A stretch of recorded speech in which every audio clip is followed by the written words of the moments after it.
رمضان آیا ہے، رمضان جگانے آیا ہے، رحماں سے ملانے آیا ہے، غفلت سے مسلمان جاگ ذرا، پیغام سنانے آیا ہے۔ نمازیوں کا اب سیلاب آنے والا ہے، نمازیوں کا اب سیلاب آنے والا ہے، پتہ چلا ہے کہ رمضان آنے والا ہے، اب مسجدوں کا دائرہ ذرا بڑا کر لو، بس 1 مہینے کا مسلمان آنے والا ہے۔ اللہ کے دین کی دعوت ہر اس بندہ یا ہر اس بندی تک پہنچانا جس تک لا الہ الا اللہ محمد الرسول اللہ کا پیغام اور دعوت نہ پہنچی ہو۔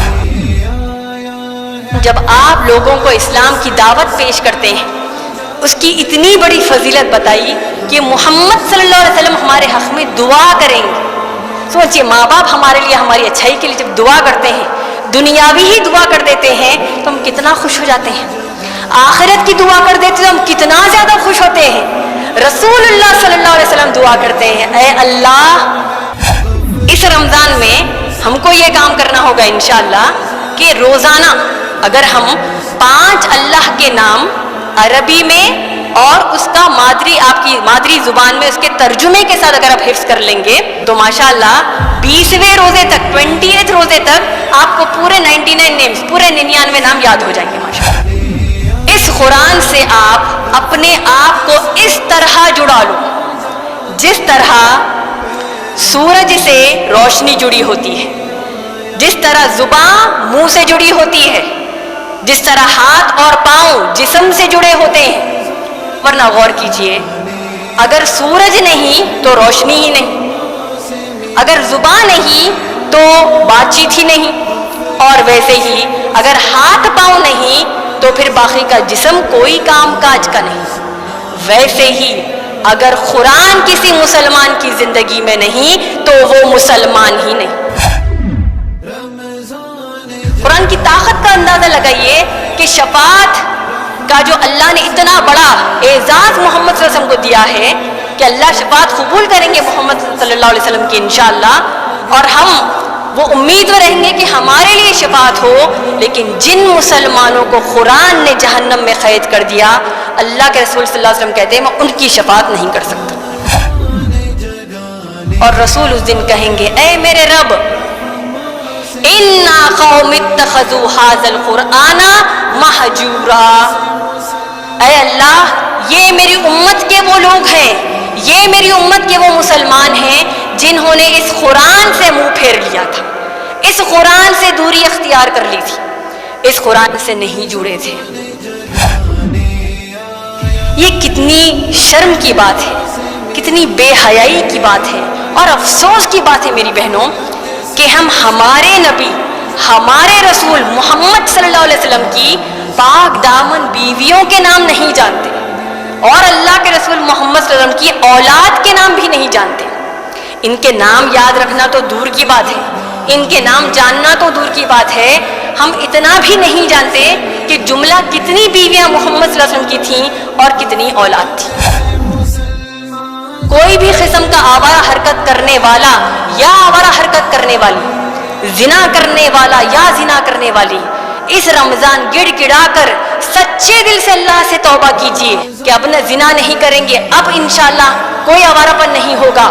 تو سچے دل سے جب آپ یہ نیت کر کے اللہ سے دعا کرتے ہیں تو آپ جانتے ہیں کیا ہوگا، اللہ کا وعدہ ہے جو سچے دل سے توبہ کرے گا اللہ اس کی توبہ کو قبول کر لیں گے۔ رمضان جیسے مقدس مہینے میں جس میں اللہ نے قرآن نازل کی، جو وہ مہینہ جس میں اللہ جنت کے دروازے کھول دیتے ہیں، جہنم کے دروازے بند کر دیتے ہیں، رحمتیں نازل ہونے والا مہینہ، اس میں شراب پی کر ایسے لوگ اللہ کی مغفرت کے مستحق نہیں ہو کر اللہ کی لعنت کے مستحق ہو جاتے ہیں۔ اللہ کے رسول محمد صلی اللہ علیہ وسلم، صحابہ صحابیات رمضان کو اپنی عبادتوں میں گزارتے، عبادت کا مہینہ بناتے، اور ایسے بدبخت مسلمان موجود ہیں جو رمضان کو تجارت کا مہینہ بنا لیا، جہاں رمضان میں ان کی پوری فکر تجارت ہے، اور اس تجارت سے اگر تھوڑی سہولت مل گئی تو وہ اللہ کی تھوڑی عبادت کرتے ہیں، وہ بھی کیسی تجارت سے سہولت مل کر؟ جو سود پر پیسہ لے کر وہ تجارت کر رہے ہیں۔ کتنا بڑا گناہ ہے سود خوری، سود لینا دینا، اس میں ملوث ہونا کتنا بڑا گناہ ہے۔ کیسی بدبختی ہے ہم مسلمانوں میں، ان لوگوں کی، وہ مسلمانوں کی، ہماری، کہ ہم اگر سود کے معاملے میں ملوث ہوتے ہیں تو سوچئے رمضان جیسے مہینے میں اپنی سگی ماں سے زنا کرنے کا گناہ اپنے آپ پر لے رہے ہیں، اور تو اور اللہ اور اس کے رسول محمد صلی اللہ علیہ وسلم سے جنگ کرنے کے لیے، اللہ اور اس کے رسول صلی اللہ علیہ وسلم سے وار کرنے کے لیے تیار ہو رہے ہیں۔ تو ایسے لوگوں پر اللہ کی لعنت نہیں ہوگی اس مغفرت کے مہینے میں تو کیا ہوگی بتائیے؟ جو فلاں کسی مسلمان کے بارے میں بات کہی تھی وہ جھوٹا الزام تھی، تہمت تھی، تو تہمت کیسے ثابت کرتا؟ ایک عرصہ گزرنے کے بعد اللہ فرشتوں کو حکم دیں گے کہ اس کو جہنم کی ایک ایسی بولی میں پھینک دو، ایک ایسے ویل میں پھینک دو جس کی دیواریں جاگ ذرا پیغام سنانے آیا ہے۔ السلام علیکم ورحمۃ اللہ وبرکاتہ۔ میں ساریہ فاطمہ آج کے اس منعقد ہونے والے خواتین کے اجتماع کی ناظمہ رہوں گی۔ الحمدللہ میں IREF شعبہ خواتین کی مقررہ ہوں اور BA سائیکالوجی کی فائنل ایئر کی اسٹوڈنٹ ہوں۔ میرے والدین جناب عمران اور ان کی پہلی اہلیہ محترمہ ندا ہے۔ الحمدللہ سب سے پہلے اب میں میری بہن امت الاحد کو دعوت دیتی ہوں کہ وہ آج کے اس خواتین کے اجتماع کی شروعات تلاوت قرآن سے کریں اور تلاوت کیے ہوئے آیات کا مفہوم سنائیں۔ امت الاحد۔ السلام علیکم ورحمۃ اللہ وبرکاتہ۔ میرا نام امت الاحد ہے اور میں 10th کلاس کی اسٹوڈنٹ ہوں۔ ساتھ ہی ساتھ میں IREF کی اسٹوڈنٹ بھی ہوں اور جناب عمران اور محترمہ امت المتین کی سب سے بڑی بیٹی ہوں۔ انشاءاللہ اب میں آپ سب کو قرآن مجید سے سورہ بقرہ کی آیت نمبر 183 یعنی 183 اور 185 یعنی 185 کی تلاوت کروں گی، پھر ان کا اردو میں مفہوم بھی سناؤں گی۔ اعوذ باللہ من الشیطان الرجیم، بسم اللہ الرحمن الرحیم، یا ایہا الذین آمنوا کتب علیکم الصیام کما کتب علی الذین من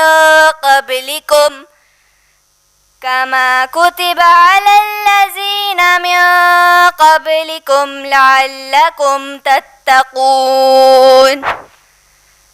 بسم اللہ الرحمن الرحیم،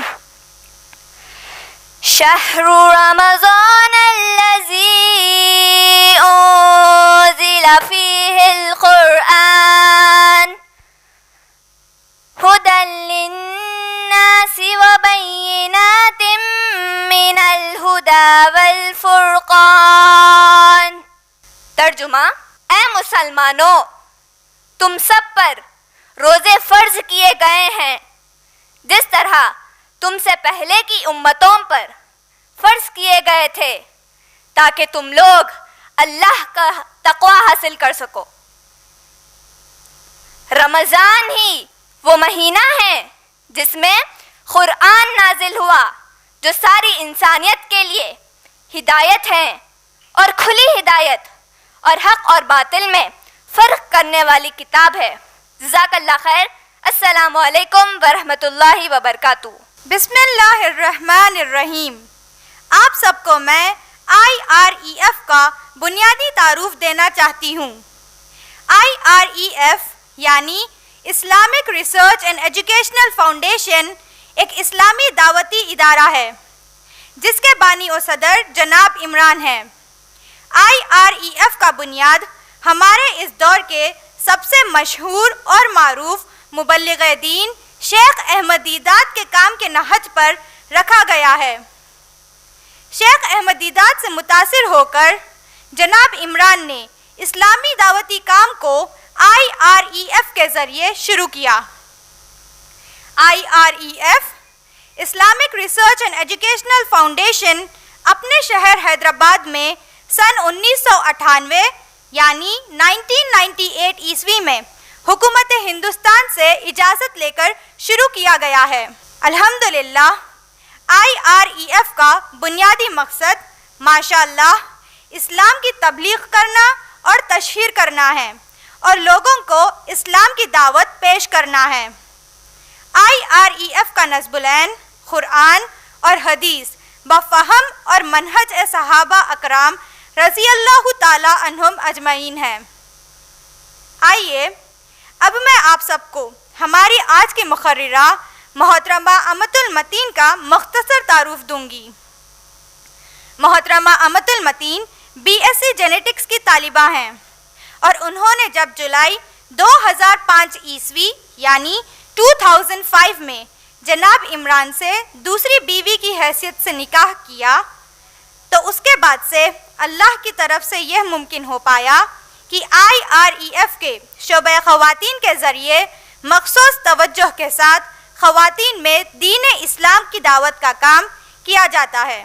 الحمدللہ آج اگرچہ کہ محترمہ امت المتین 5 بچوں کی ماں ہیں، لیکن انہوں نے کبھی بھی اس بات کا احساس نہیں ہونے دیا کہ اولاد یا گھریلو ذمہ داری ایک عورت کو دعوت دین سے رکا سکتی ہیں۔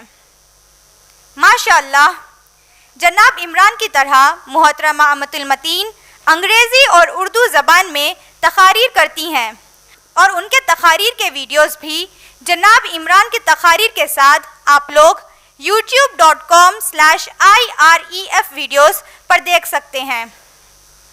آپ لوگ سب جانتے ہی ہیں کہ 2019 میں کووڈ شروع ہوا تھا، جس کی وجہ سے پچھلے کچھ سال کے رمضان لاک ڈاؤن ہونے سے گھروں میں ہی گزر گئے، لیکن اللہ کے فضل و کرم سے سن 2022 عیسوی یعنی 1443 ہجری کا یہ رمضان انشاءاللہ کچھ دنوں میں ہم سب کو نصیب ہونے والا ہے۔ اللہ سے دعا ہے کہ اللہ ساری دنیا کے مسلمان کو صحت اور ایمان کے ساتھ یہ رمضان گزارنے کی ایسی توفیق عطا فرمائے جیسے کہ توفیق اللہ نے ہم سب کے رسول محمد صلی اللہ علیہ وسلم اور ان کے صحابہ اور صحابیات کو ان سب کی ساری زندگی میں عطا کی تھی، آمین۔ الحمدللہ IREF کی ہمیشہ کوشش رہی ہے کہ موقع کے حساب سے پروگرامز کا انعقاد کیا جائے، لہٰذا اللہ کی رضا کے لیے اس بار بھی IREF کے شعبہ خواتین کی جانب سے آج کا یعنی 20 مارچ 2022 عیسوی اتوار کو آپ تمام کے لیے ایک ہفتہ بعد انشاءاللہ آغاز ہونے والے رمضان کی مناسبت کو نظر میں رکھتے ہوئے محترمہ امت المتین کا بیان رکھا گیا ہے۔ انشاءاللہ اب میں IREF کے شعبہ خواتین کی منتظمہ اور آج کی مقررہ محترمہ امت المتین سے گزارش کرتی ہوں کہ وہ اشتہار کیے گئے عنوان یعنی اس رمضان کے 5 اہم کام پر اپنا بیان شروع کریں۔ محترمہ امت المتین۔ الحمدللہ وحدہ والصلاة والسلام علی من لا نبی بعدہ وعلی آلہ واصحابہ اجمعین۔ اعوذ باللہ من الشیطان الرجیم، بسم اللہ الرحمن الرحیم۔ یا ایہا الذین آمنوا کتب علیکم الصیام کما کتب علی الذین من قبلکم لعلکم تتقون۔ بسم اللہ الرحمن الرحیم۔ شہر رمضان الذی انزل فیہ القرآن ہدی للناس وبینات من الہدی والفرقان۔ بسم اللہ الرحمن الرحیم۔ رب اشرح لی صدری ویسر لی امری واحلل عقدۃ من لسانی یفقہوا قولی۔ اما بعد، میں میری تمام بہنوں کا اسلامی طریقے سے استقبال کرتی ہوں۔ السلام علیکم ورحمۃ اللہ وبرکاتہ، جس کا معنی ہے آپ سب پر اللہ سبحانہ و تعالیٰ کی سلامتی، رحمتیں اور برکتیں ہوں۔ میری آج کی تقریر کا عنوان ہے اس رمضان میں 5 اہم کام۔ لیکن بیان کے شروعات میں ہی میں چاہتی ہوں کہ ہم مسلمان عورتوں کو جو 3-4 مسائل یا سوالات رمضان یا روزے وغیرہ سے متعلق ہوتے ہیں وہ آپ تمام کی سہولت کے لیے مختصر میں بیان کر دوں، اور پھر انشاءاللہ اشتہار کیے گئے میرے تقریر کے اصل عنوان اس رمضان میں 5 اہم کام پر اپنا بیان کروں۔ تو آئیے جانتے ہیں وہ کون سے عام سوالات ہیں جو ہم مسلمان عورتوں کو، ہماری بیٹیوں کو، ہماری بہنوں کو رمضان سے متعلق آتے ہیں۔ ان میں سب سے پہلا بنیادی سوال ہے کہ رمضان کے مہینے میں وہ کون سے مسلمان مرد اور عورتیں ہیں جن پر روزے فرض نہیں ہیں۔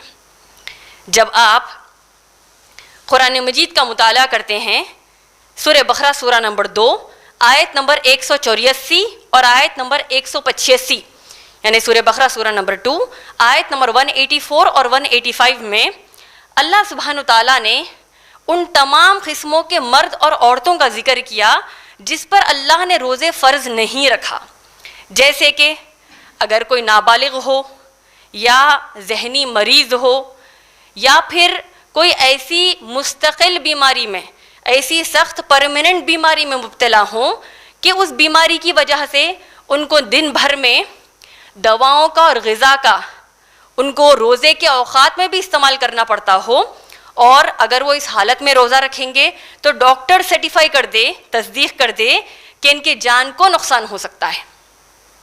اور جو لوگ واجب وجوہات کی وجہ سے نہ رمضان میں روزے رکھ سکتے ہیں اور نہ رمضان کے بعد اس کی قضا کر سکتے ہیں، تو ایسے قسم کے لوگوں کے لیے اللہ سبحانہ تعالیٰ نے سورہ بقرہ سورہ نمبر 2 آیت نمبر 184 میں یہ حکم دیا ہے کہ ہر ایک چھوڑ دیے گئے روزے کے لیے ایک مستحق بھوکے غریب کو پیٹ بھر ایک وقت کا کھانا کھلا دیا جائے جو اللہ سبحانہ تعالیٰ فدیے کے طور پر قبول کر لیں گے۔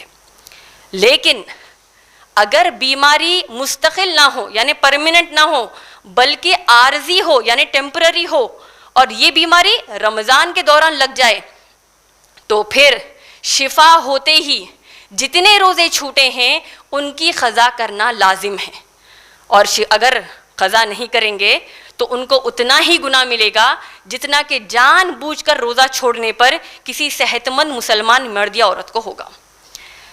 اب آئیے اور کون سے قسم کے مرد اور عورتیں ہیں جن پر اللہ نے روزے فرض نہیں کیے بیماری کے اس کے ریزن کے علاوہ، وہ جان لیتے ہیں۔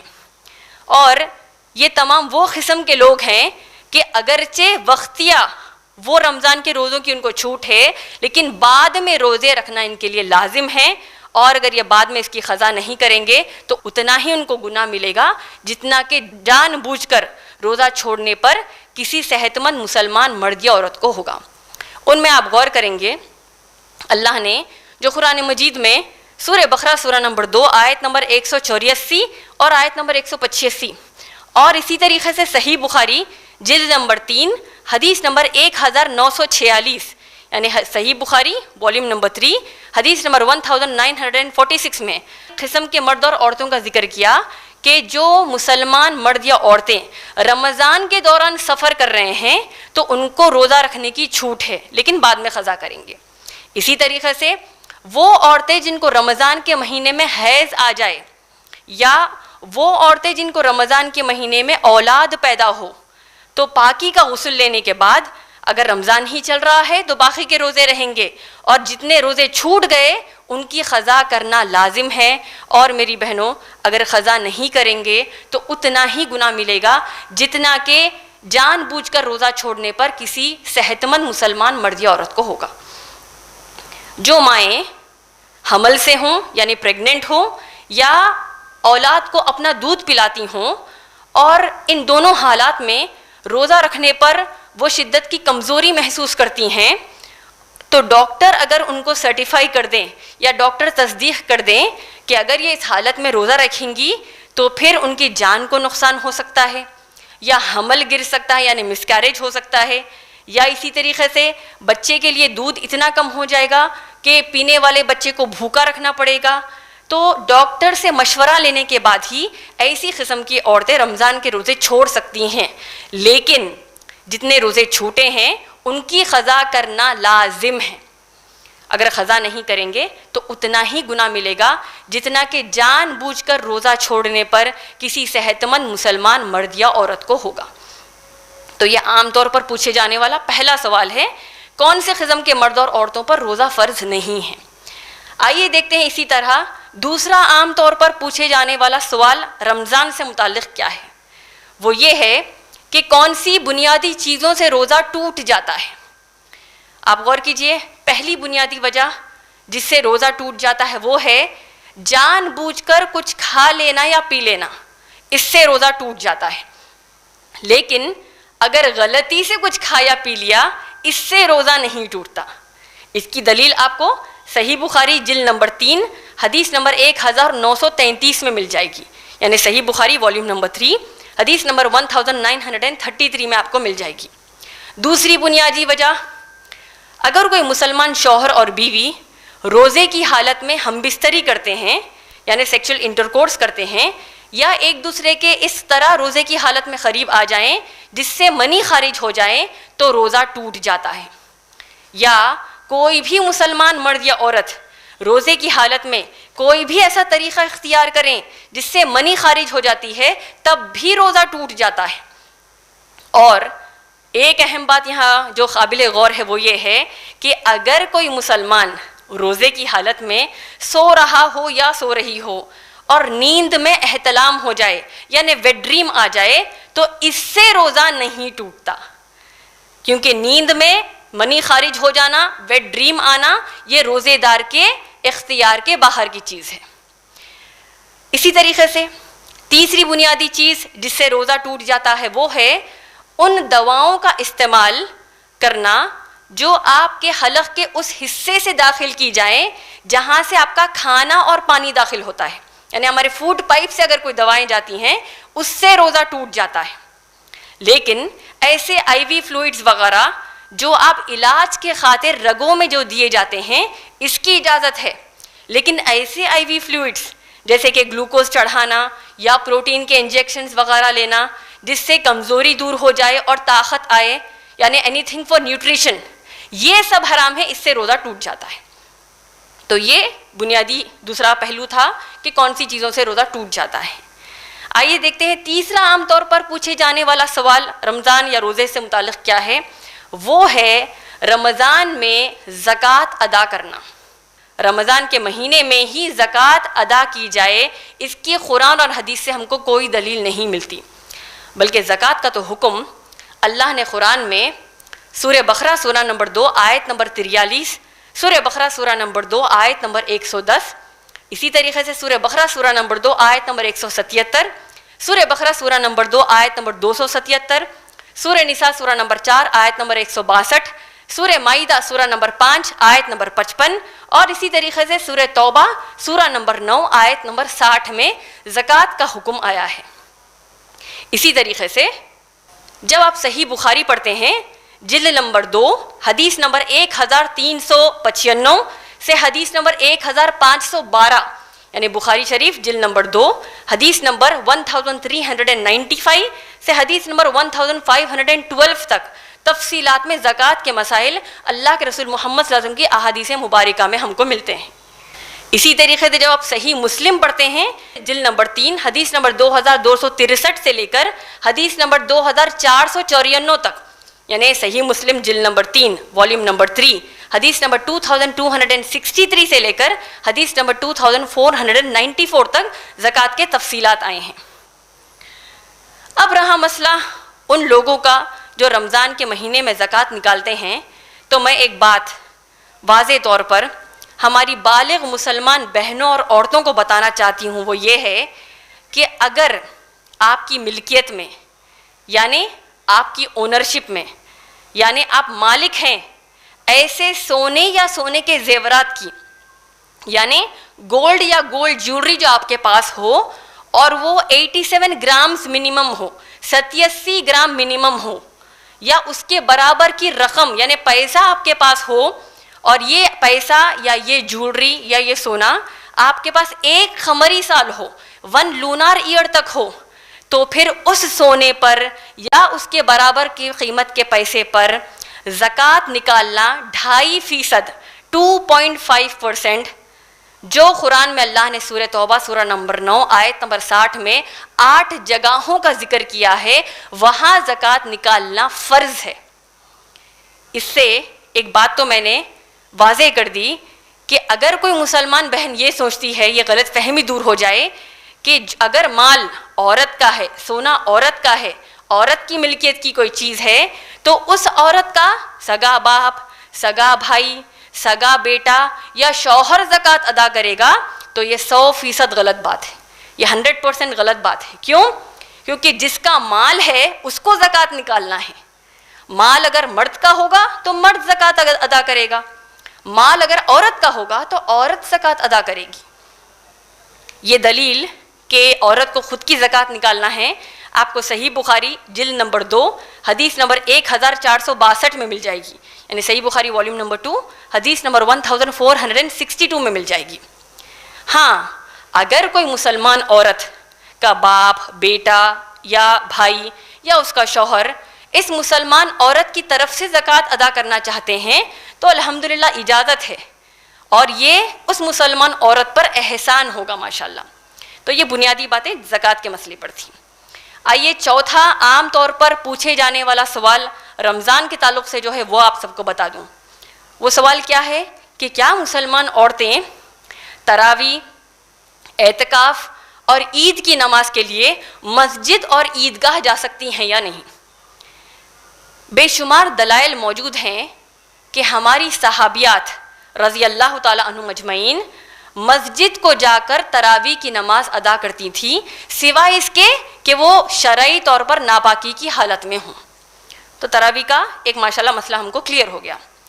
اب رہا مسئلہ اعتکاف کا، تو اعتکاف کا حکم اور بے شمار احادیث جو اعتکاف پر آئی ہیں، جس آیت میں اللہ نے اعتکاف کا ذکر کیا ہے سورہ بقرہ سورہ نمبر 2 آیت نمبر 187 میں، سورہ نمبر 2 آیت نمبر 187 میں جو اللہ نے اعتکاف کے بارے میں بتایا ہے، اس آیت کی تفسیر کرتے ہوئے معتبر علماء اکرام نے، جیسے کہ ابن تیمیہ رحمۃ اللہ علیہ، ابن کثیر رحمۃ اللہ علیہ، ابن قیم رحمۃ اللہ علیہ، اور حالیہ زمانے کے ہمارے معتبر علماء جیسے کہ شیخ بن باز رحمۃ اللہ علیہ، شیخ عثیمین رحمۃ اللہ علیہ، شیخ البانی رحمۃ اللہ علیہ، یہ ان تمام نے انہوں نے دلائل پیش کیے کہ امہات المومنین سے، صحابیات سے، تابعین و تبع تابعین سے ایک بھی دلیل نہیں ملتی کہ سوائے مسجد کے ان عورتوں نے کہیں اور اعتکاف کیا ہو۔ تو ایک بھی دلیل کیا نہیں ملتی کہ مسجد کے علاوہ کہیں اعتکاف کیا ہو۔ اعتکاف کی جگہ گھر ہے یا کوئی دوسری جگہ ہے مسجد کے علاوہ، کوئی بھی قرآن حدیث سے ہم کو دلیل نہیں ملتی۔ اب رہا مسئلہ عورتوں کا عیدگاہ کو جانے کا۔ جب آپ صحیح بخاری پڑھتے ہیں جلد نمبر 1 حدیث نمبر 324، اللہ کے رسول محمد صلی اللہ علیہ وسلم نے عورتوں کو اگر وہ حیض کی حالت میں بھی ہوں تو ان کو عیدگاہ جا کر دعاؤں میں شامل ہونے پر خوب ابھارا ہے، اور حیض والی عورتوں کو یہ بھی حکم دیا ہے کہ عیدگاہ میں جہاں نماز پڑھنے کے لیے لوگ کھڑے ہوتے ہیں اس جگہ پر نہ جاؤ، لیکن عیدگاہ ضرور جاؤ، اور جب امام دعائیں کرے تو ان دعاؤں میں شامل ہو جاؤ، اور باقی کی جو عورتیں ہیں وہ تو نماز میں بھی شامل ہو جائیں گی ماشاءاللہ۔ تو یہ بنیادی باتیں رمضان کے جو عام سوالات ہم کو آتے ہیں یہ میں نے آپ سب کو بتائے۔ اب آئیے میرے اصل عنوان پر میں اپنی گفتگو شروع کروں، اور میری تقریر کا جو اصل عنوان ہے وہ ہے اس رمضان میں 5 اہم کام۔ الحمدللہ اس سال 2 یا 3 اپریل 2022 عیسوی کو رمضان المبارک کا مہینہ جو 1443 ہجری کا آغاز ہوگا، اور ہر مسلمان، عام و خاص مسلمان جانتا ہے اور جانتی ہے کہ یہ وہ مہینہ ہے جس میں ہم اسلام کی 5 بنیادوں میں سے ایک بنیاد یعنی روزہ اس رمضان کے مہینے میں رکھتے ہیں. اور دراصل روزے کے لیے جو قرآن حدیث میں لفظ آیا ہے وہ الصوم ہے. تو ہم مسلمان رمضان کے مہینے میں صوم جو رکھتے ہیں سحری سے لے کر افطار تک الحمدللہ ہم اللہ کے لیے صوم رکھتے ہیں. صوم کے تعلق سے رمضان کے تعلق سے جو آیتیں میری تقریر کے شروعات میں نے جو تلاوت کی تھی وہ قرآن مجید کی سورہ بقرہ سورہ نمبر 2 آیت نمبر 183 میں نے تلاوت کی تھی، جہاں اللہ سبحانہ تعالیٰ نے فرمایا اعوذ باللہ من الشیطان الرجیم بسم اللہ الرحمن الرحیم یا ایھا الذین آمنوا، اے لوگو جو ایمان لائے ہو، اے مسلمانوں، کتب علیکم الصیام، تم پر روزے فرض کیے گئے ہیں، کما کتب علی الذین من قبلکم، جس طرح تم سے پہلے امتوں پر فرض کیے گئے تھے، لعلکم تتقون، تاکہ تمہارے اندر تقوی آ جائے. اور اسی طریقے سے اللہ نے اس کے بعد کی آیت سورہ بقرہ کی آیت نمبر 184 میں فرمایا، اس میں 2 الفاظ جو اللہ نے قرآن میں استعمال کیے ہیں وہ ہے ایام معدودات. رمضان کے تعلق سے اللہ فرماتے ہیں کہ یہ گنتی کے چند دن ہیں، اور ہم سب جانتے ہیں رمضان 29 یا 30 دن کا ہوتا ہے. اسی طریقے سے اس کے بعد کی آیت سورہ بقرہ کی آیت نمبر 185 میں اللہ فرماتے ہیں، اس کا ایک حصہ ہے فمن شہد منکم الشہر فلیصم، اور پاؤ جب تم رمضان کا مہینہ تو پھر اس میں صوم رکھو، یعنی اس میں روزے رکھو. اور اسی طریقے سے جب آپ صحیح بخاری جلد نمبر 1 حدیث نمبر 8 پڑھتے ہیں، اللہ کے رسول محمد صلی اللہ علیہ وسلم نے جو اسلام کی 5 بنیادیں بتائی ہیں اس میں سے ایک بنیاد کہا وصوم رمضان، رمضان کے مہینے میں روزے رکھنا. پوری قرآن اور اللہ کے رسول محمد صلی اللہ علیہ وسلم کی سیرت، خاص طور پر جس آیت میں اللہ نے روزے رکھنا ہم پر فرض کیے ہیں، اس سے کیا ثابت ہوتا ہے کہ رمضان وہ مہینہ ہے جس میں اللہ نے ہم پر روزے فرض کیے ہیں. تو لہٰذا اگر کوئی مسلمان رمضان کے علاوہ کسی اور مہینے میں فرض کہہ کر روزے رکھتا ہے تو پھر یہ جائز نہیں ہے. تو یہ بات رمضان کی اہمیت بنیادی طور پر ہم سمجھ چکے ہیں. اب دیکھیے آپ الحمدللہ بے شمار ان گنت نیک کام رمضان کے مہینے میں ہم روزے کی حالت میں اور افطار کے بعد کرنے کے لیے بتائے جا سکتے ہیں، لیکن آج کے ہمارے اس دین سے بے پرواہ، اس دین سے غیر دلچسپی رکھنے والے مسلم معاشرے کو نظر میں رکھتے ہوئے میں نے ارادہ کیا کہ کیوں نہ 5 ایسے بنیادی کام آپ سب کو بتا دوں تاکہ ہم یہ 5 کام اس رمضان میں کرنے سے اللہ ہم سے راضی ہو جائے اور اللہ ہم کو جنت الفردوس عطا فرمائے. آمین. یہ 5 کام جو ہم سب کو خالص نیت کے ساتھ صرف اللہ کے لیے، اللہ کو راضی کرنے کے لیے کرنے ہیں، وہ انشاءاللہ میں آپ سب کو بتاؤں گی. جس میں آئیے دیکھتے ہیں سب سے پہلا کام اس رمضان جو آپ کو اور مجھے ہر مسلمان کو یہ کرنا ہے وہ کیا ہے دیکھ لیجئے. وہ ہے کہ اللہ کے 99 نام یعنی اللہ کے 99 نیمز کو عربی میں اور اردو یا انگریزی یا آپ کی مادری زبان ترجمے کے ساتھ اس کو حفظ کر لیجئے. مطلب کیا ہوا؟ اللہ کے 99 نام 99 نیمز کو آپ عربی میں اور اس کے ترجمے کے ساتھ ماشاءاللہ حفظ کر لیجئے. میری اس بات کی اہمیت بتانے کے لیے، یہ کام کی اہمیت بتانے کے لیے قرآن اور حدیث سے ماشاءاللہ میں اپنے آپ کو دلائل پیش کروں گی. سب سے پہلے جب آپ قرآن پڑھتے ہیں، اللہ نے سورہ فصلت سورہ نمبر 41 آیت نمبر 33 میں فرمایا اعوذ باللہ من الشیطان الرجیم بسم اللہ الرحمن الرحیم وَمَنْ أَحْسَنُ قَوْلًا مِّمَّنْ دَعَا إِلَى اللَّهِ وَعَمِلَ صَالِحًا وَقَالَ إِنَّنِي مِنَ الْمُسْلِمِينَ. اللہ فرماتے ہیں اس شخص سے بہتر کون ہو سکتا ہے جو لوگوں کو اللہ کی طرف دعوت دے کر بلائے، نیک اعمال کرے اور کہے فخر سے کہ میں مسلمانوں میں سے ہوں. میری بہنوں اس آیت پر غور کیجئے. اللہ سبحانہ تعالیٰ ہم کو یہ پیغام دے رہے ہیں کہ اے دنیا والو، تم چاہے کسی بھی چیز کو یا کسی بھی شخص کو یا کسی بھی شخص کے کسی بھی کارنامے کو چاہے کتنی بھی بڑی کامیابی کیوں نہ بتا لو، لیکن میں نے ارادہ کیا ہے، میں اللہ جو تم سب کا رب ہے، تم سب کا مالک ہے، قیامت کے دن کا مالک، جسے چاہے جنت دے جسے چاہے جہنم میں پھینک دے، تو میں اللہ نے یہ فیصلہ سنا دیا ہے کہ تم سب میں سب سے بہترین وہ ہے جو لوگوں کو اللہ کی طرف دعوت دے کر بلائے۔ لیکن اللہ کی طرف بلانے والا یا اللہ کی طرف بلانے والی کو ہی اگر اللہ کا تعارف ویسا نہیں ہے جیسا اللہ نے اس قرآن میں اپنے نام و صفات سے بتایا ہو یا محمد صلی اللہ علیہ وسلم کی صحیح احادیث سے ہم نے سیکھا ہو، تو پھر کیا فائدہ؟ اللہ نے قرآن مجید میں سورہ بنی اسرائیل سورہ نمبر 17 آیت نمبر 110 میں فرمایا، اعوذ باللہ من الشیطان الرجیم، بسم اللہ الرحمن الرحیم، قل ادعوا اللہ وعبدوا الرحمن، اللہ کہہ کر پکارو یا الرحمن کہہ کر پکارو، فَأَيَّمَا تَدْعُوا فَلَهُ الْأَسْمَاءُ الْحُسْنَى، تمام اسماء الحسنى، تمام پیارے نام و صفات صرف اللہ کے لیے ہیں۔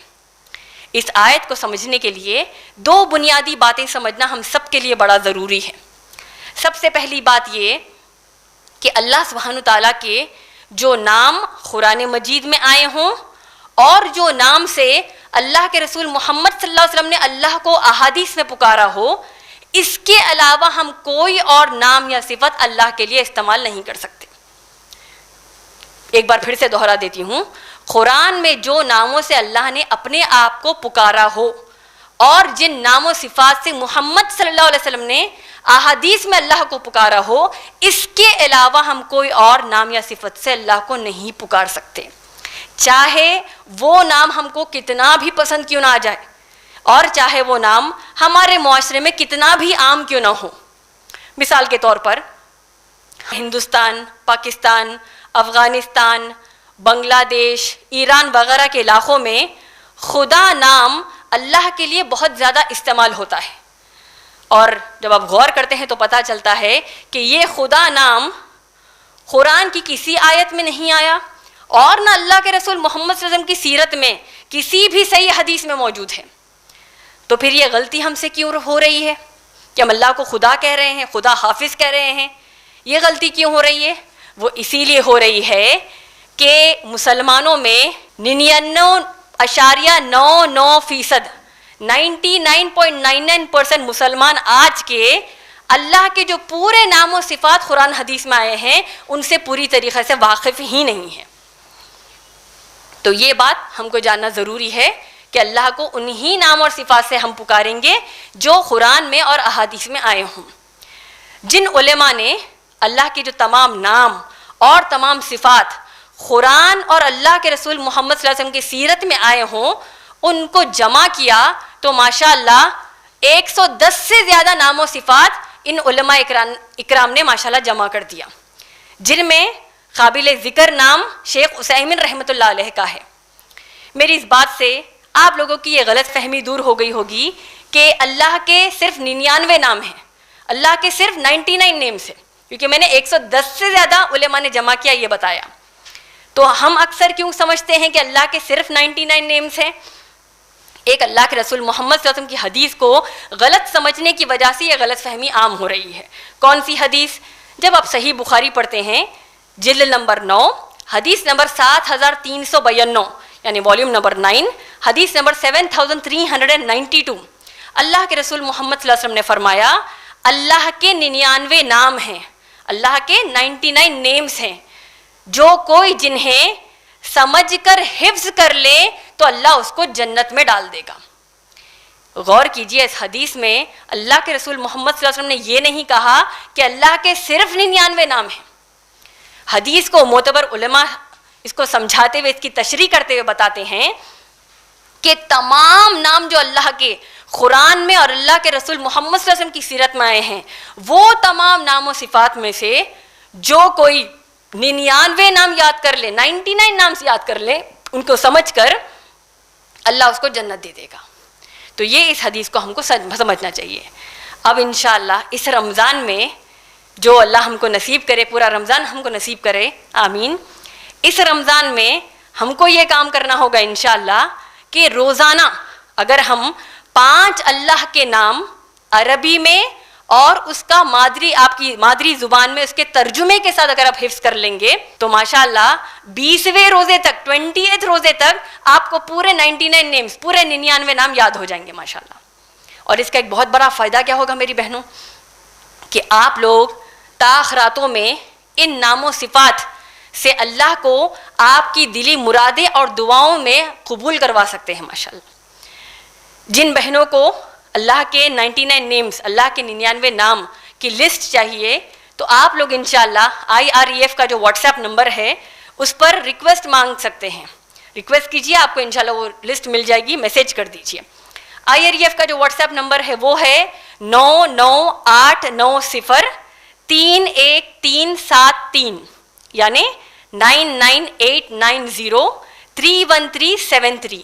اس پر آپ کا نام, آپ کے علاقے, آپ کے شہر کا نام بھیج دیجئے اور ریکویسٹ دیجئے کہ آپ کو 99 نیمز کی لسٹ چاہیے. انشاءاللہ آپ کو وہ لسٹ دے دی جائے گی. اور اسی طریقے سے رمضان کے دوران IREF کا جو فیس بک پیج ہے جس کا نام IREF پوسٹس ہے یعنی IREF POSTS, اس پر بھی انشاءاللہ رمضان کے دوران آپ کو لسٹ مل جائے گی. تو یہ بات آپ سب کو بتانی اہم تھی. دوسری اہم بات جو ہم سورہ بنی اسرائیل سورہ نمبر 17 کی آیت نمبر 100 میں سمجھنے کی کوشش کریں گے وہ ہے کہ اللہ کے تمام نام اور اللہ کے تمام صفات, تو یہ نام اور صفات سوائے اللہ کے کسی اور کے لیے استعمال نہیں کر سکتے, یا یہ عقیدہ نہیں رکھ سکتے کہ اللہ کے علاوہ اللہ کی کوئی صفت کسی اور میں موجود ہو. اگر یہ کوئی سوچتا ہے, یہ کوئی عقیدہ رکھتا ہے تو یہ بھینکر قسم کا شرک ہے میری بہنوں. اور شرک وہ گناہ ہے, اگر کوئی شرک کرتے ہوئے اللہ پر ایمان نہیں لایا اور شرک کرتے ہوئے ہی مر گیا یا مر گئی تو اللہ کہتے ہیں شرک وہ واحد گناہ ہے جس کو اللہ معاف نہیں کریں گے, جس کا ذکر اللہ نے سورہ نساء سورہ نمبر 4 آیت نمبر 48, سورہ نساء سورہ نمبر 4 آیت نمبر 116 اور سورہ مائدہ سورہ نمبر 5 آیت نمبر 72 میں کیا ہے. تو اس رمضان میں سب سے پہلا کام ہم کو کیا کرنا ہے, اللہ کے 99 نام سے اس کو سمجھ کر یاد کرنا ہے, حفظ کرنا ہے تاکہ ہم اللہ سے جڑ جائیں. اور ہم سب جانتے ہیں اللہ سے جو جڑ جاتا ہے وہ سب سے بہتر اور سب سے بہترین اس کو اللہ سبحانہ تعالیٰ نعمت اس دنیا میں دے رہے ہیں. تو یہ پہلا کام ہو گیا. آئیے جانتے ہیں وہ دوسرا کام کون سا ہے جو ہم کو اس رمضان میں کرنا ہے. وہ ہے اس قرآن سے آپ اپنے آپ کو اس طرح جڑا لو جس طرح سورج سے روشنی جڑی ہوتی ہے, جس طرح زبان منہ سے جڑی ہوتی ہے, جس طرح ہاتھ اور پاؤں جسم سے جڑے ہوتے ہیں. ورنہ غور کیجئے, اگر سورج نہیں تو روشنی ہی نہیں, اگر زبان نہیں تو بات چیت ہی نہیں, اور ویسے ہی اگر ہاتھ پاؤں نہیں تو پھر باقی کا جسم کوئی کام کاج کا نہیں. ویسے ہی اگر قرآن کسی مسلمان کی زندگی میں نہیں تو وہ مسلمان ہی نہیں. تو قرآن سے جڑنا اس رمضان کا اہم ترین کام انشاءاللہ ہم سب بنا لیں گے. اور قرآن سے جڑنے کی اہمیت, قرآن کی طاقت اور اس کی اہمیت کتنی ہماری زندگی میں اہم ہے, آپ سب کو ایک حدیث مبارکہ سمجھانا چاہتی ہوں جس سے آپ کو اور مجھے, ہم سب کو قرآن کی اہمیت سمجھ میں آ جائے.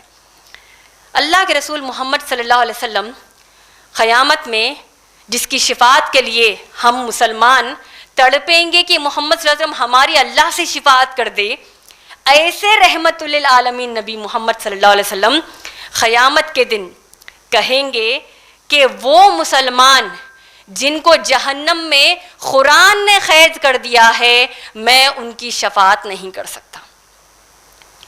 یہ حدیث آپ کو صحیح بخاری جلد نمبر 9 حدیث نمبر 7440 میں مل جائے گی. صحیح بخاری والیوم نمبر 9 حدیث نمبر 7440. قرآن کی طاقت کا اندازہ لگائیے کہ شفاعت کا جو اللہ نے اتنا بڑا اعزاز محمد صلی اللہ علیہ وسلم کو دیا ہے کہ اللہ شفاعت قبول کریں گے محمد صلی اللہ علیہ وسلم کی انشاءاللہ, اور ہم وہ امید میں رہیں گے کہ ہمارے لیے شفاعت ہو. لیکن جن مسلمانوں کو قرآن نے جہنم میں قید کر دیا اللہ کے رسول صلی اللہ علیہ وسلم کہتے ہیں میں ان کی شفاعت نہیں کر سکتا.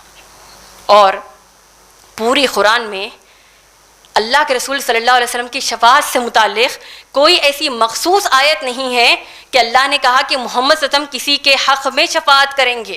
اس کے برعکس یعنی ان کانٹراسٹ ٹو اٹ اللہ نے سورہ فرقان سورہ نمبر 25 کی آیت نمبر 30 میں فرمایا, سورہ نمبر 25 آیت نمبر 30 میں اللہ محمد صلی اللہ علیہ وسلم قیامت کے دن اللہ کو کیا کہیں گے وہ بتا رہے ہیں.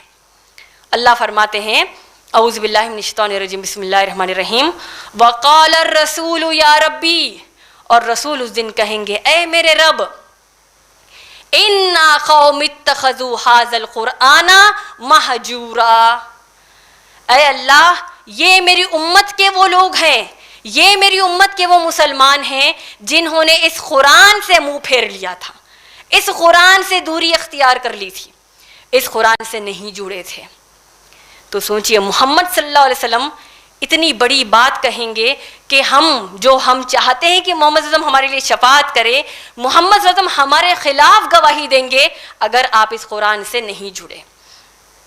اور اللہ کے رسول محمد صلی اللہ علیہ وسلم صحیح بخاری جلد نمبر 6 حدیث نمبر 5027 میں فرماتے ہیں, یعنی صحیح بخاری والیوم نمبر 6 حدیث نمبر 5027 میں فرماتے ہیں خیرکم من تعلم القرآن وعلمہ, تم میں سے سب سے بہترین شخص وہ ہے جو قرآن سیکھے اور دوسروں کو سکھائے.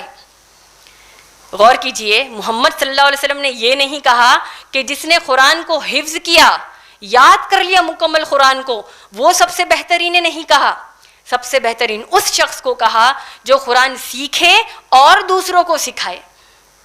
تو لہذا قرآن سیکھنے کے لیے میری بہنوں سب سے پہلا کام جو آپ کو اور مجھے ہم سب مسلمانوں کو کرنا ہے وہ یہ ہے کہ قرآن کی اتنی تو عربی ہم کو سیکھ لینا چاہیے کہ جب آپ قرآن کو عربی میں پڑھیں تو اس کے زیادہ تر معنی آپ بغیر ترجمے کے سمجھ جائیں. میجورٹی قرآن, زیادہ سے زیادہ قرآن آپ جب عربی میں پڑھیں تو ترجمے کے بغیر اس کو سمجھ جائے کہ اللہ ہم سے کیا کہہ رہے ہیں. لیکن یہ کرنے سے پہلے تک اتنا تو ہم کو کم از کم کرنا ہے کہ قرآن کا معتبر ترجمہ آپ کی مادری زبان میں لے کر اس کو تھوڑا تھوڑا ہم کو پڑھنا چاہیے تاکہ اس کے ذریعے ہم قرآن سیکھیں اور دوسروں کو سکھا دیں. اس کے علاوہ قرآن سے جڑنے کے لیے ایک اور اہم ترکیب آپ سب کو بتا دوں, وہ یہ ہے جو اس رمضان انشاءاللہ ہم کریں گے, وہ ہے کہ قرآن مجید کی جو چھوٹی جو صورتیں ہیں جو اکثر ہم کو پوری یاد ہیں, تقریباً اکثر مسلمانوں کو یہ یاد ہیں, چھوٹے بچوں کو بھی ہم یہ صورتیں یاد دلاتے ہیں, جیسے کہ سورۃ العصر سورہ نمبر 103 سے سورہ ناس سورہ نمبر 114 تک. یہ جو چھوٹے صورتیں ہیں عربی میں تو ہم کو ماشاءاللہ یاد ہیں, لیکن عربی کے ساتھ ساتھ اس کا انگریزی میں, اردو میں یا آپ کی اپنی مادری زبان میں اس کے ترجمے کو بھی یاد کر لیجئے. اس سے فائدہ کیا ہوگا, دنیا کے کسی بھی کونے میں آپ ہوں, کسی بھی مسلمان یا غیر مسلمان کو قرآن سکھانے کے لیے یہ چھوٹی صورتوں کا عربی اور اس کا ترجمہ آپ کو کام آ جائے گا. اس کے علاوہ قرآن مجید کے جو چند اہم عنوانات ہیں جس کے تحت جو دلائل موجود ہیں, یعنی ان دلائل میں جو آیتیں اور اس کے جو ترجمے ہیں ان کو بھی انشاءاللہ آپ یاد کر لیجئے.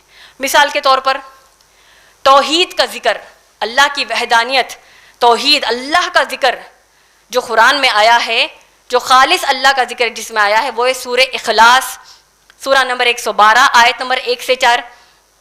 اس کو آپ عربی میں تو یاد ہے, ترجمہ اس کا اچھے سے یاد کر لیجئے. اور اسی طریقے سے جو آیت عظیم قرآن کی آیت جس میں خالص اللہ کا تعارف آیا ہو وہ ہے آیت الکرسی سورہ بقرہ سورہ نمبر 2 آیت نمبر 255. اس کو عربی میں تو ہم یاد کر چکے, لیکن ترجمے کو بھی پرفیکٹلی انشاءاللہ یاد کر لیجئے, اچھے سے یاد کر لیجئے. اسی طریقے سے اللہ سبحانہ تعالیٰ نے قرآن میں یہ کہا کہ تمہارے لیے مردار گوشت, بہتا خون, سور کا گوشت اور ایسا کھانا جس پر اللہ کا نام نہ لیا گیا ہو, یہ جو غذا حرام ہے ہمارے لیے, اس کا ذکر قرآن میں کہاں آیا ہے؟ سورہ بقرہ سورہ نمبر 2 آیت نمبر 177, سورہ مائدہ سورہ نمبر 5 آیت نمبر 3, سورہ انعام سورہ نمبر 6 آیت نمبر 145 اور سورہ نحل سورہ نمبر 16 آیت نمبر 115. ان آیتوں کو عربی اور ترجمے کے ساتھ انشاءاللہ یاد کر لیجئے. اسی اعتبار سے اللہ نے جو شراب، جوا، غیب کی باتیں معلوم کرنا یعنی نجومی کے پاس جانا اور اسی طریقے سے بتوں کی پوجا کرنا، یہ چیزوں کو جو اللہ نے حرام کیا ہے اس کی آیتوں کو یاد کر لیجئے، جو آپ کو سورہ مائدہ سورہ نمبر 5 آیت نمبر 90 اور 91 میں ملتا ہے. اس کو انشاءاللہ یاد کر لیجئے. ویسے ہی حجاب کی آیتیں یاد کر لیجئے، جیسے کہ اللہ نے سورہ نور سورہ نمبر 24 آیت نمبر 30 اور 31 میں، اور اسی طریقے سے سورہ احزاب سورہ نمبر 33 آیت نمبر 59 میں حجاب کا ذکر کیا ہے. تو حجاب کی آیتیں بھی عربی اور ترجمے کے ساتھ اس کو یاد کر لیجئے. اسی طریقے سے اللہ نے کہا کہ اللہ کے پاس دین صرف اسلام ہے. یہ کہاں پر آیا ہے؟ یہ آپ جب سورہ آل عمران سورہ نمبر 3 آیت نمبر 19 پڑھتے ہیں، سورہ آل عمران سورہ نمبر 3 آیت نمبر 85 پڑھتے ہیں، اسی طریقے سے سورہ مائدہ سورہ نمبر 5 آیت نمبر 3، اور اسی طریقے سے سورہ روم سورہ نمبر 30 آیت نمبر 30. ان آیتوں کو بھی عربی اور ترجمے کے ساتھ انشاءاللہ یاد کر لیجئے. یہ ہم کریں گے تو ہم کو فائدہ کیا ہوگا کہ آپ خود قرآن سے جڑ رہے ہیں انشاءاللہ، اور دوسروں کو بھی جڑانے میں آپ بہت بڑا ذریعہ بن جائیں گے. پوری قرآن مجید میں اللہ سبحانہ تعالیٰ نے ایک جگہ ایک بہت اہم پیغام جو ڈائریکٹ محمد صلی اللہ علیہ وسلم کو دیا ہے، اس سے اندازہ لگایا جا سکتا ہے کہ قرآن سے جڑنا اور اس کی دعوت دوسروں میں پیش کرنے کی کتنی بڑی اہمیت ہے. وہ آیت ہے سورہ مائدہ سورہ نمبر 5 آیت نمبر 66، سورہ نمبر 5 آیت نمبر 67. اللہ سبحانہ تعالیٰ فرماتے ہیں اعوذ باللہ من الشیطان الرجیم بسم اللہ الرحمن الرحیم یا ایہا الرسول، اے رسول صلی اللہ علیہ وسلم، بلغ ما انزل الیک من ربک، آپ تبلیغ کر دیجئے، بات کو پہنچا دیجئے جو کچھ ہم نے آپ پر نازل کیا ہے. کیسے لگا ہے پیغام سننے میں کہ اللہ کا حکم کیا ہوا کہ جو کچھ ہم وہاں پر نازل کر رہے ہیں اس کی تبلیغ، بلغ، تبلیغ کر دیجئے، پہنچا دیجئے دوسروں کو. آگے اللہ فرماتے ہیں اگر آپ نے ایسا نہیں کیا اللہ کی نظر میں آپ نے رسول ہونے کا حق ادا نہیں کیا.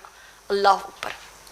یہ محمد صلی اللہ علیہ وسلم کے لیے آ رہا ہے تو پھر ہمارے پاس کیسا بہانہ ہو سکتا ہے میری بہنوں کہ ہم قرآن سے نہیں جڑ پا رہے ہیں. اور آگے اللہ نے فرمایا کہ اللہ آپ کو آپ کے دشمنوں سے بچائے گا جب آپ قرآن کی تبلیغ ان میں کریں گے. تو اس آیت کو نظر میں رکھتے ہوئے ہم انشاءاللہ اس رمضان فضول کی افطاری میں یا ایسے ہی جو ہم فضول کے خرچے کرتے ہیں، یا یہ بات زیادہ صحیح ہوگی کہنے کے لیے کہ آپ لوگ آپ کے ضروریات کے خرچوں میں سے پیسے جمع کر کے 30 قرآن مجید خریدیے، انگریزی میں خریدیے اور تیلگو میں اس کو خرید لیجئے. 30 قرآن خرید لیجئے، 30. کیوں؟ تاکہ جب رمضان شروع ہوگا ہر دن آپ ماشاءاللہ روزے کی حالت میں یہ قرآن مجید تحفے میں اس شخص کو دیجئے جو اس قرآن پر ایمان نہیں لاتا. تو یہ کام انشاءاللہ ہم کریں گے تو قرآن سے جڑنے کا ایک بہت اہم فریضہ ہم انجام دینے کی کوشش کریں گے انشاءاللہ. تو یہ کیا ہو گیا؟ دوسرا اہم کام جو ہم کو اس رمضان میں کرنا ہے انشاءاللہ. اب آئیے دیکھتے ہیں تیسرا اہم کام کون سا ہے جو ہم کو اس رمضان میں کرنا ہے. وہ ہے اللہ کے رسول محمد صلی اللہ علیہ وسلم کی ازواج مطہرات، یعنی محمد صلی اللہ علیہ وسلم کی پاک دامن بیویاں، جن کو امہات المومنین بھی کہا جاتا ہے. کیوں کہا جاتا ہے؟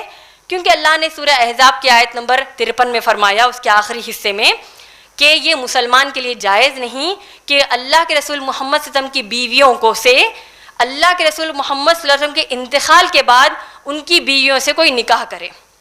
اور سورہ احزاب کی آیت نمبر 6 میں اللہ نے کیا فرمایا؟ وَأَزْوَاجُهُ أُمَّهَاتُهُمْ، یعنی نبی کی بیویاں قیامت تک آنے والے ہر مسلمان مرد اور عورت کی مائیں ہیں.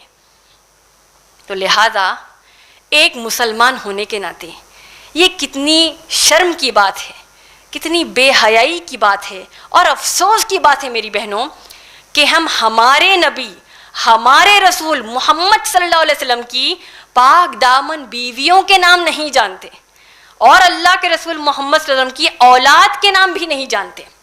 ان کے نام یاد رکھنا تو دور کی بات ہے، ان کے نام جاننا تو دور کی بات ہے، ہم اتنا بھی نہیں جانتے کہ جملہ کتنی بیویاں محمد صلی اللہ علیہ وسلم کی تھیں اور کتنی اولاد تھی.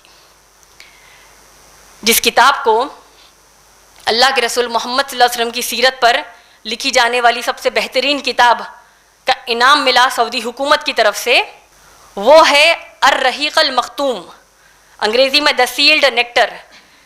یہ کتاب ہے جس میں اللہ کے رسول محمد صلی اللہ علیہ وسلم کی سیرت جنہوں نے لکھی ہے وہ مولانا صفی الرحمان مبارک پوری صاحب ہیں، اور اس میں آپ کو اللہ کے رسول محمد صلی اللہ علیہ وسلم کے امہات المومنین کے نام اور اولاد کے نام مختصر میں مل جائیں گے، صفحہ نمبر 562 سے صفحہ نمبر 571، یعنی پیج نمبر 562 سے لے کر پیج نمبر 571 تک آپ کو مل جائیں گے۔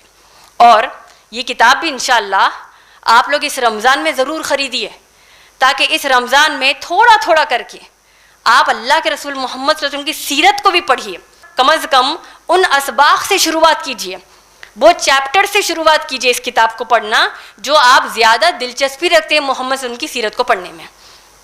لیکن کیونکہ ہم سب یہاں جمع ہوئے ہیں ان باتوں کو پر گفتگو کرنے کے کہ ہم کو سیرت سے سیکھنا ہے، میں آپ تمام کی سہولت کے لیے محمد صلی اللہ علیہ وسلم کی بیویوں کے اور ان کے اولاد کے نام بتا دیتی ہوں۔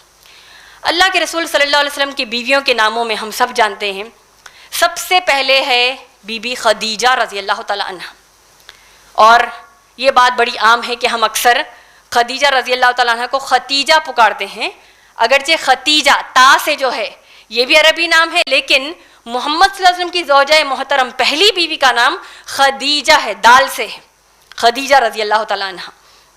اور خدیجہ رضی اللہ تعالیٰ عنہ سے نکاح محمد صلی اللہ علیہ وسلم کا نبوت سے 15 سال پہلے ہوا، اور اس وقت خدیجہ رضی اللہ تعالیٰ عنہ کی عمر 40 سال تھی اور محمد صلی اللہ علیہ وسلم کی عمر 25 سال کی تھی، اور مکے میں نکاح ہوا ماشاءاللہ۔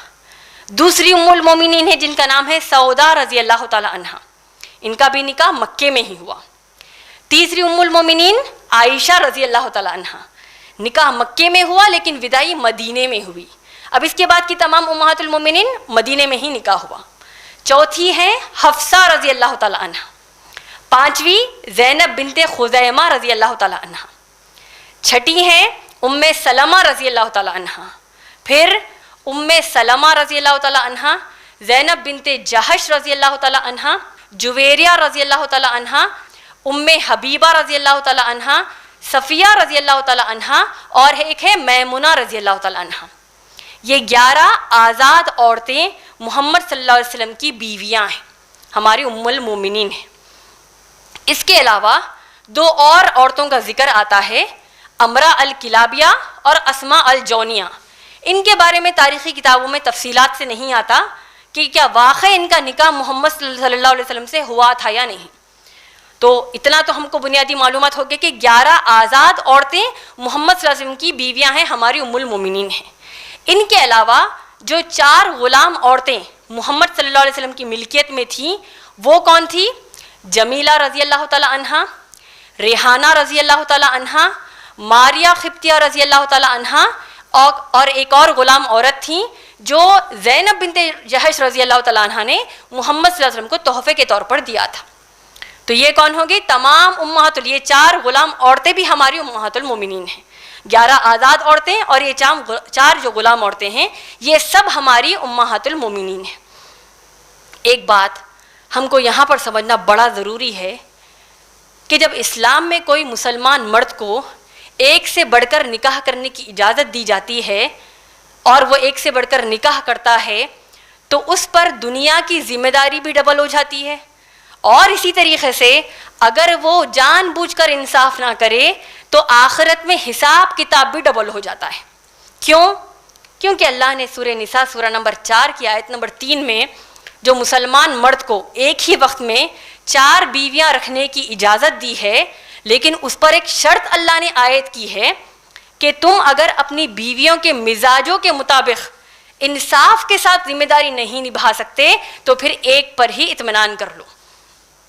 لیکن اللہ کے رسول محمد صلی اللہ علیہ وسلم کو ایک ہی وقت میں 4 سے بڑھ کر بیویوں کی اجازت ملی، تو اس کو سمجھنے کے لیے 2 بنیادی باتیں سمجھنا ضروری ہے۔ سب سے پہلی بات یہ کہ جیسے کہ میں نے ابھی بتایا، کوئی مسلمان مرد ایک سے بڑھ کر نکاح کرتا ہے تو اس کے لیے شرط کیا ہے کہ وہ انصاف کے ساتھ پوری ذمہ داری نبھائے، تب وہ ایک سے بڑھ کر نکاح کر سکتا ہے، ایک وقت میں 4 کر سکتا ہے۔ لیکن ماشاءاللہ اللہ کے رسول محمد صلی اللہ علیہ وسلم تمام مسلمان مردوں میں سب سے زیادہ انصاف کے ساتھ ذمہ داری نبھانے کی طاقت رکھتے تھے. تو لہذا محمد صلی اللہ علیہ وسلم کے حد تک ایک ہی وقت میں 4 بیویوں سے بڑھ کر رکھنا یہ مناسب اور ممکن تھا, اور یہ کسی اور مسلمان مرد کے لیے, قیامت تک آنے والے مرد کے لیے ممکن نہیں ہے. اور آپ غور کیجئے, اللہ کے نبی کریم صلی اللہ علیہ وسلم کے جو نکاح ہوئے, 4 سے بڑھ کر جو نکاح ہوئے, جس کے بارے میں جب آپ دیکھیں گے کہ اللہ کے رسول محمد صلی اللہ علیہ وسلم کے انتقال کے بعد کوئی ایک بھی ام المومنین نے یہ نہیں کہا کہ ہم ان سے مطمئن نہیں تھے, نعوذ باللہ. کسی نے رائی کے دانے کے برابر بھی شکایت نہیں کی.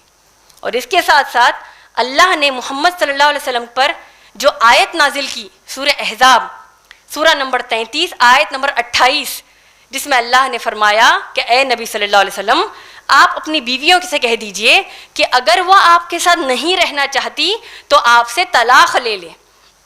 لیکن سبحان اللہ, کوئی بھی ام المومنین نے ایسا نہیں کیا. جو اس بات کی گواہی ملتی ہے ہم کو, اس بات کو تصدیق کرتی ہے کہ تمام کی تمام محمد صلی اللہ علیہ وسلم کی بیویاں ان کے انصاف سے مطمئن تھے ماشاءاللہ. اور اللہ کے رسول محمد صلی اللہ علیہ وسلم نے خود فرمایا, ابن ماجہ جلد نمبر 3 حدیث نمبر 1977 میں, یعنی ابن ماجہ والیوم نمبر 3 حدیث نمبر 1977 میں, کہ تم میں سے سب سے بہترین وہ شخص ہے جو اپنے بیویوں کے ساتھ حسن سلوک کرے, اچھے سے ان کے ساتھ رہے, اور میں تم سب میں سب سے بہترین ہوں اپنی بیویوں کے ساتھ اچھا سلوک, حسن سلوک کرنے کے مسئلے پر. تو یہ بات ہم کو سمجھ میں آنی چاہیے ماشاءاللہ. دوسری اہم بات سمجھنا ہے وہ یہ ہے کہ اللہ نے قرآن مجید میں سورہ احزاب سورہ نمبر 33 کی آیت نمبر 52 میں فرمایا کہ اے نبی صلی اللہ علیہ وسلم, اب آپ نہ اور نکاح کر سکتے ہیں, اور نہ جن سے آپ کے نکاح اب تک ہوئے ہیں نہ ان کو آپ طلاق دے سکتے ہیں. یہ آیت بہت بڑی دلیل ہے ہم سب کے لیے یہ جاننے کے لیے کہ خدیجہ رضی اللہ تعالیٰ عنہا سے جو محمد صلی اللہ علیہ وسلم کا نکاح ہوا, جو نبوت ملنے سے پہلے ہوا ہے, اس نکاح کو چھوڑ کر تمام کے تمام نکاح محمد صلی اللہ علیہ وسلم کے اللہ کی ہدایت پر ہوئے.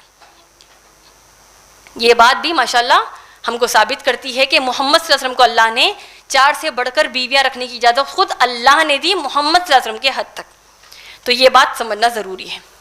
اب آئیے اللہ کے رسول محمد صلی اللہ علیہ وسلم کی اولاد کے نام آپ سب کو بتاؤں. اللہ کے رسول محمد صلی اللہ علیہ وسلم کی جملہ 4 بیٹیاں اور 3 بیٹے تھے. 4 بیٹیاں کون ہیں؟ زینب رضی اللہ تعالی عنہا, رقیہ رضی اللہ تعالی عنہا, ام کلثوم رضی اللہ تعالی عنہا اور فاطمہ رضی اللہ تعالی عنہا. اور بیٹے کون ہیں؟ قاسم رضی اللہ تعالی عنہ, عبداللہ رضی اللہ تعالی عنہ اور ابراہیم رضی اللہ تعالی عنہ. 4 بیٹیوں میں سے سب سے جو بڑی بیٹی ہے زینب رضی اللہ تعالی عنہا, ان کا نکاح ہوا تھا ابو العاص رضی اللہ تعالی عنہ سے, اور ان کو اولاد میں ایک بیٹا اور ایک بیٹی پیدا ہوئی. بیٹی کا نام ہے امامہ رضی اللہ تعالی عنہا اور بیٹے کا نام ہے علی رضی اللہ تعالی عنہ. دوسری بیٹی محمد صلی اللہ علیہ وسلم کی جن کا نام ہے رقیہ رضی اللہ تعالی عنہا, ہم سب جانتے ہیں ان کا نکاح ہوا تھا عثمان رضی اللہ تعالی عنہ سے, اور ان کو اولاد میں ایک لڑکا پیدا ہوا عبداللہ رضی اللہ تعالی عنہ. رقیہ رضی اللہ تعالی عنہ کے انتقال کے بعد اللہ کے رسول محمد صلی اللہ علیہ وسلم نے عثمان رضی اللہ تعالی عنہ سے اپنی تیسری بیٹی کا نکاح کیا. کہ تیسری بیٹی کون ہے؟ ام کلثوم رضی اللہ تعالی عنہ سے نکاح کیا. اور عثمان رضی اللہ تعالیٰ عنہ کی فضیلت میں ایک مشہور روایت تاریخی کتابوں میں آتی ہے, وہ یہ ہے کہ اللہ کے رسول محمد صلی اللہ علیہ وسلم نے فرمایا کہ اے عثمان, اگر مجھے اور زیادہ بیٹیاں ہوتی تو میں ایک کے بعد اسے آپ کے نکاح میں دے دیتا, انہیں آپ کے نکاح میں دے دیتا. تو عثمان رضی اللہ تعالیٰ عنہ کا نکاح کس سے ہوتا ہے؟ پھر سے ام کلثوم رضی اللہ تعالیٰ عنہ سے ہوا, اور تاریخی کتابوں میں ان کی اولاد کا کہیں ذکر نہیں ملتا. چوتھی بیٹی ہیں فاطمہ رضی اللہ تعالیٰ عنہ, اللہ کے رسول محمد صلی اللہ علیہ وسلم کی آنکھوں کی ٹھنڈک, دل کا سکون. فاطمہ رضی اللہ تعالیٰ عنہ کا نکاح کس سے ہوا تھا؟ علی رضی اللہ تعالیٰ عنہ سے, جو محمد صلی اللہ علیہ وسلم کے چچیرے بھائی تھے, چچازاد بھائی تھے. اور ان کو جو اولاد ہوئی وہ ہے حسن اور حسین رضی اللہ تعالیٰ عنہ, جو جنت کے نوجوانوں کے لیڈر ہیں, سردار ہیں. اور ایک اور بیٹے ہیں محسن رضی اللہ تعالیٰ عنہ. اس کے علاوہ فاطمہ رضی اللہ تعالیٰ عنہ کو 2 بیٹیاں ہوئی جن کا نام زینب رضی اللہ تعالیٰ عنہ ہے اور ام کلثوم رضی اللہ تعالیٰ عنہ ہے. یعنی انہوں نے اپنے بہنوں کے ہی نام اپنی 2 بیٹیوں کے رکھے ماشاءاللہ. رہا مسئلہ محمد صلی اللہ علیہ وسلم کے بیٹوں کا، تو اللہ کے رسول محمد صلی اللہ علیہ وسلم کے 3 بھی بیٹے اپنی ماں کی گودی کے ہی عمر میں انتقال کر گئے. جیسے کہ میں نے بتایا قاسم اور عبداللہ رضی اللہ تعالیٰ عنہ خدیجہ رضی اللہ تعالیٰ عنہ کو پیدا ہوئے. 4 بیٹیاں جو ہے اور 2 بیٹے. 4 بیٹیاں کون ہیں؟ زینب رضی اللہ تعالیٰ عنہ، رقیہ رضی اللہ تعالیٰ عنہ، ام کلثوم رضی اللہ تعالیٰ عنہ اور فاطمہ رضی اللہ تعالیٰ عنہ. اور 2 بیٹے قاسم رضی اللہ تعالیٰ عنہ اور عبداللہ رضی اللہ تعالیٰ عنہ. یہ تمام خدیجہ رضی اللہ تعالیٰ عنہ کو پیدا ہوئے. جو تیسرا بیٹا ہے وہ ہے ابراہیم رضی اللہ تعالیٰ عنہ. یہ اللہ کے رسول محمد صلی اللہ علیہ وسلم کی جو غلام عورت یعنی ماریہ قبطیہ رضی اللہ تعالیٰ عنہ ہیں ان کو پیدا ہوئے تھے. تو یہ نام محمد صلی اللہ علیہ وسلم کی اولاد کے ہیں. تو اللہ کے رسول محمد صلی اللہ علیہ وسلم کی بیویوں کے نام انشاءاللہ اور محمد صلی اللہ علیہ وسلم کی اولاد کے نام مختصر سے ان کی سیرت کے ساتھ انشاءاللہ ہم اس رمضان یاد کر لیں گے. تو یہ کون سا ہو گیا؟ تیسرا کام ہو گیا. اب آئیے جانتے ہیں چوتھا کام جو ہم کو انشاءاللہ اس رمضان میں کرنا ہے وہ ہے اس رمضان میں اور غیر رمضان میں وہ کون سے بڑے گناہ ہیں جس سے ہم کو بچنا چاہیے. یہ وہ گناہ ہیں جو ہم کو غیر رمضان میں تو بچنا ہی ہے، ساتھ ہی ساتھ رمضان میں تو بچنا لازماً ضروری ہے. اس میں آپ دیکھیے سب سے پہلا جو گناہ جس سے آپ کو اور مجھے ہم سب کو بچنا ہے وہ ہے فرض نمازوں کو چھوڑنا. فرض نمازوں کو ترک کرنا، چھوڑنا. ایک بھی فرض نماز کو نہیں چھوڑنا ہے. اللہ نے سورہ روم سورہ نمبر 30 آیت نمبر 31 میں فرمایا، سورہ نمبر 30 آیت نمبر 31 میں اللہ فرماتے ہیں وَأَقِيمُوا الصَّلَاةَ، نماز قائم کرو، صلاح قائم کرو، وَلَا تَكُونُوا مِنَ الْمُشْرِكِينَ، اور مشرکوں میں سے مت ہو جاؤ، شرک کرنے والوں میں سے مت ہو جاؤ. سوچئے جو نماز نہیں پڑھتے اللہ کہتے ہیں کہ وہ شرک کرنے والوں میں سے ہو گئے. ایک آیت میں اللہ نے یہ بتا دیا. اسی طریقے سے اللہ کے رسول محمد صلی اللہ علیہ وسلم نے ابن ماجہ جلد نمبر 2 حدیث نمبر 1078 میں فرمایا، یعنی ابن ماجہ والیوم نمبر 2 حدیث نمبر 1078 میں فرمایا کہ ایک انسان اور اس کے کفر اور شرک کے بیچ میں فرق کرنے والی چیز نماز ہے. یعنی نماز نہیں تو شرک اور کفر میں ہم مبتلا ہو جائیں گے، یا کافر یا مشرک ہو جائیں گے، یا ایسے گناہ کے مستحق ہو جائیں گے کہ کہیں ہمیشہ ہم کو جہنم میں اللہ نہ ڈال دے، نعوذ باللہ، اللہ نہ کرے. تو یہ کیا ہو گیا؟ نماز کی اہمیت. فرض نماز کو، ایک بھی فرض نماز کو نہیں چھوڑنا ہے. اسی طریقے سے ایک اور بڑا گناہ جو عام طور پر ہو جاتا ہے جس سے ہم کو رمضان میں تو بچنا ہی بچنا ہے، غیر رمضان بھی بچنا ہے، وہ ہے کئی ایسے مسلمان مرد اور عورتیں ہیں جو زکوٰۃ ادا نہیں کرتے. تو یہ بہت بڑا گناہ ہے زکوٰۃ ادا نہیں کرنا. یا زکوٰۃ کو سورہ توبہ سورہ نمبر 9 آیت نمبر 60 کے مطابق جب اللہ نے 8 جگہوں کا ذکر کیا ہے زکوٰۃ کہاں دینے کا، اس کے علاوہ کوئی اور مقام پر دینا یا نہیں، تو اللہ کے رسول محمد صلی اللہ علیہ وسلم نے جو زکوٰۃ پیسے کی شکل میں دی، آج بڑی آسانی سے ساڑی، بلاؤز، کرتا پیجامے کی شکل میں دی جا رہی ہے زکوٰۃ کے طور پر، تو یہ گناہ کبیرہ ہے میری بہنوں. اس کے علاوہ وہ کون سا بڑا گناہ ہے جس سے ہم کو بچنا ہے؟ فرض روزوں کو چھوڑ دینا، جان بوجھ کر روزوں کو چھوڑ دینا. اللہ سبحانہ تعالیٰ کے اللہ کے رسول محمد صلی اللہ علیہ وسلم نے ایک حدیث مبارکہ میں فرمایا کہ اگر کوئی شخص جان بوجھ کر فرض روزہ چھوڑ دیتا ہے تو اس کا کوئی کفارہ نہیں، یعنی اس کا کوئی نقصان کی بھرپائی نہیں کر سکتا. ایک فرض روزہ جان بوجھ کر چھوڑ دیا تو اس نے بہت بڑا نقصان اٹھایا، وہ زندگی بھر اس نقصان کی بھرپائی نہیں کر سکتا. اور اسی طریقے سے اللہ نے سورہ بقرہ کی آیت نمبر 187 میں کیا فرمایا کہ مسلمان شوہر اور بیوی روزے کی حالت میں ہم بستری نہ کریں. یہ بہت بڑا گناہ ہے. اگر وہ روزے کی حالت میں ہم بستری کر لیتے ہیں تو انہوں نے گناہ کبیرہ کیا، روزہ انہوں نے توڑ دیا اور گناہ کبیرہ کیا.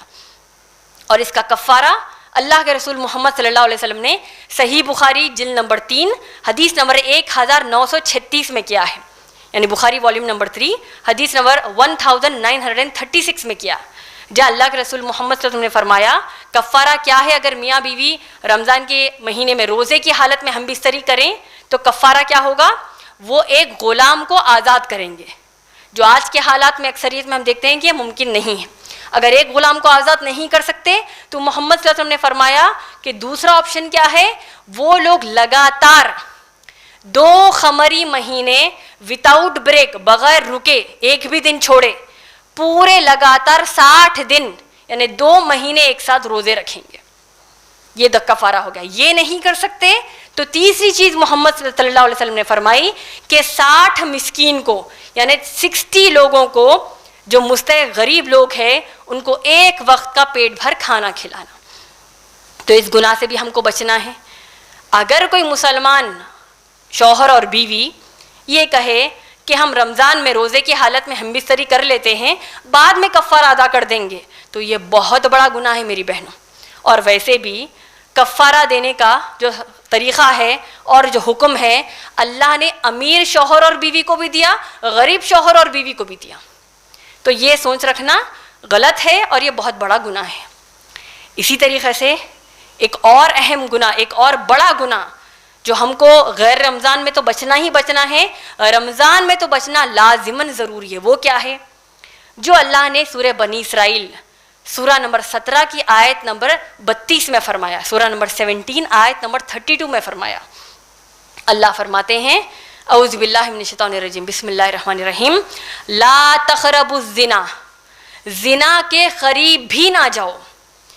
اور اسلامی اعتبار سے زنا اس گناہ کو کہتے ہیں جو کوئی بھی مسلمان مرد یا عورت جو آپس میں شرعی طور پر میاں بیوی نہ ہو، ان کا ایک دوسرے سے اس طرح ملنا جس طرح ایک شوہر اور بیوی اکیلے میں ملتے ہوں، یعنی پرائیویسی میں ملتے ہوں۔ زنا کا عذاب قیامت میں تو بہت بڑا ہے، لیکن اس سے پہلے جو عذاب اللہ کے رسول محمد صلی اللہ علیہ وسلم نے اس زانی مرد اور عورت کے لیے ان کے مرنے سے لے کر قیامت میں اٹھائے جانے تک جو ان کو عذاب ملے گا، اس کا ذکر صحیح بخاری جلد نمبر 9 حدیث نمبر 7047 میں کیا ہے، یعنی والیوم نمبر 9 حدیث نمبر 7047 میں کیا ہے۔ محمد صلی اللہ علیہ وسلم نے فرمایا کہ اللہ سبحانہ تعالیٰ جو مسلمان مرد اور عورت زنا کیے اس دنیا میں، ان کو اللہ سبحانہ تعالیٰ ایک بہت بڑے تنور میں یعنی بہت بڑے اون میں ان کو پھینک دیں گے، جس میں بہت بڑی بھڑکتی آگ ہوگی۔ اور کیسے ڈالیں گے ان کو؟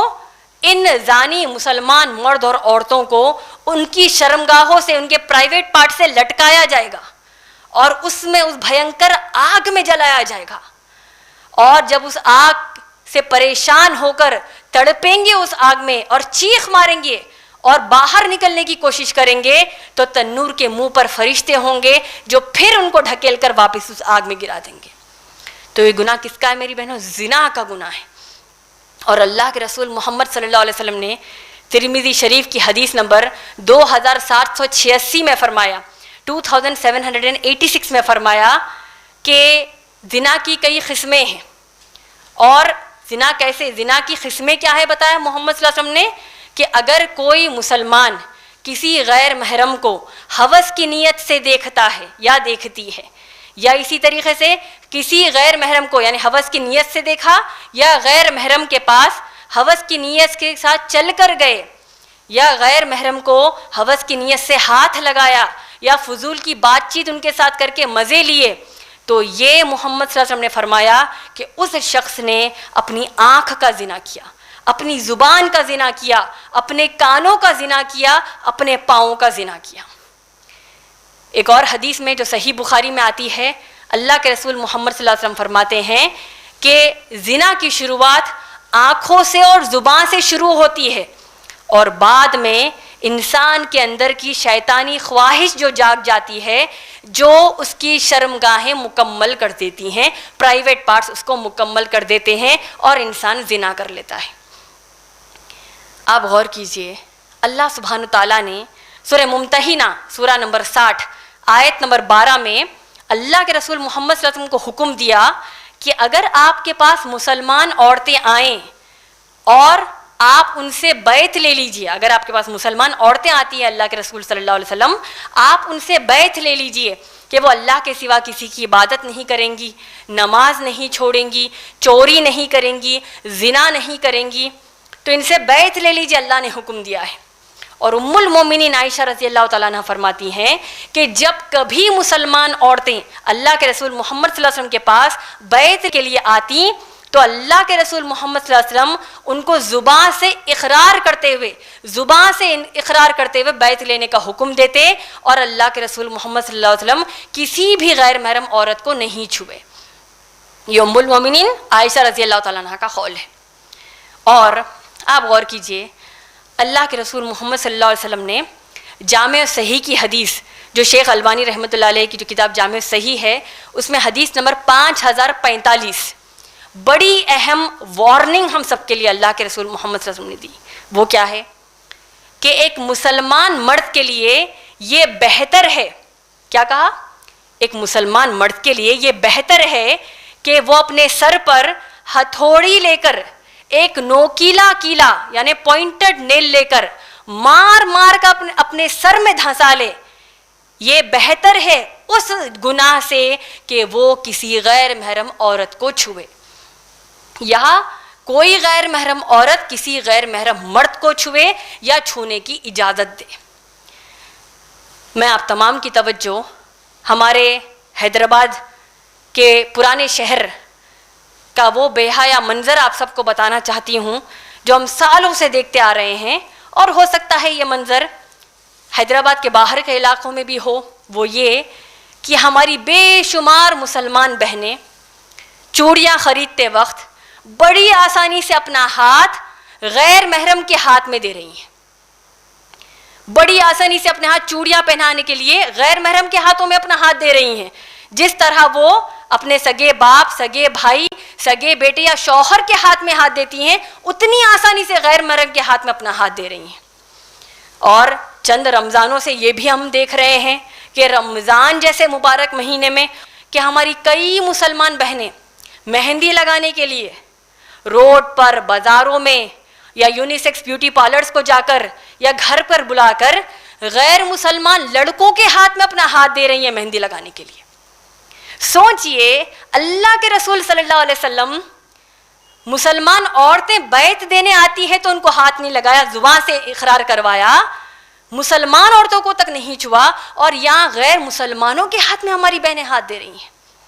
یہ کتنی بے حیائی اور بے شرمی کی بات ہے میری بہن.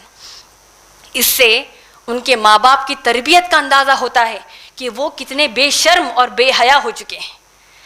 تو یہ چیز ہم کو ضروری ہے معلوم کرنا میری بہنوں. اب آپ دیکھیے, زنا کے تعلق سے ہم جب دیکھتے ہیں کہ اللہ سبحانہ تعالیٰ نے جن جرموں کی سزا اس زمین پر دینے کا جو اللہ نے حکم دیا ہے شریعت میں, جن جرموں کی سزا اس دنیا میں دینے کا حکم اللہ نے دیا ہے, مثال کے طور پر سورہ مائدہ کی آیت نمبر 38 میں چور یا چورنی کے ہاتھ کاٹ دو وغیرہ, یہ جو شرعی سزائیں دنیا کے لیے اللہ نے ہمارے لیے رکھی ہیں, ان میں آپ غور کریں گے کہ سب سے زیادہ ذلیل, سب سے سخت سزا اگر کسی گناہ کے لیے, کسی جرم کے لیے اللہ نے دی ہے تو زنا کے جرم کے لیے دی ہے. اس سے اندازہ لگائیے کہ اللہ کو زنا سے کتنی نفرت ہے. اور زنا کی سزا کیا ہے آپ دیکھیے, جو جرم کی سزا شرعی قانون, اسلامی قانون میں زنا کی سزا کیا ہے, سورہ نساء سورہ نمبر 4 آیت نمبر 15, اور اسی طریقے سے سورہ نور سورہ نمبر 24 آیت نمبر 4 سے 8 آپ پڑھیں گے.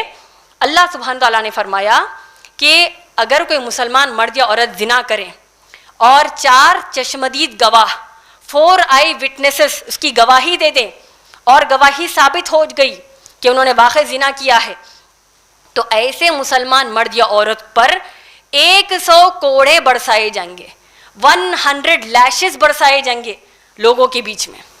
اور یہ کون سے مسلمان مرد اور عورت کے لیے میری بہنوں, جو شادی شدہ نہیں ہیں. اگر کوئی مسلمان مرد یا عورت شادی شدہ ہے تو ان کی سزا کیا ہے کہ ان کو بھرے بازار میں زمین میں کمر سے نیچے کا پورا حصہ زمین کے اندر گاڑ دیا جائے گا, اور ان پر جو لوگ وہاں موجود ہوں گے ان کو حکم دیا گیا ہے کہ رحم نہ کرے, اور ان کے اوپر پتھر برسا کر پتھریں مار کر رجم کر دیا جائے یہاں تک کہ وہ مر جائے. یہ سزا، یہ جرم کی سزا دینے کا حکم اللہ کے رسول محمد صلی اللہ علیہ وسلم نے صحیح بخاری جلد نمبر 8 حدیث نمبر 6440 سے حدیث نمبر 6443 میں کیا ہے. یعنی صحیح بخاری والیوم نمبر 8 حدیث نمبر 6440 سے 6443. تو لہٰذا اس رمضان گڑ گڑا کر اللہ سے سچے دل سے توبہ کیجئے.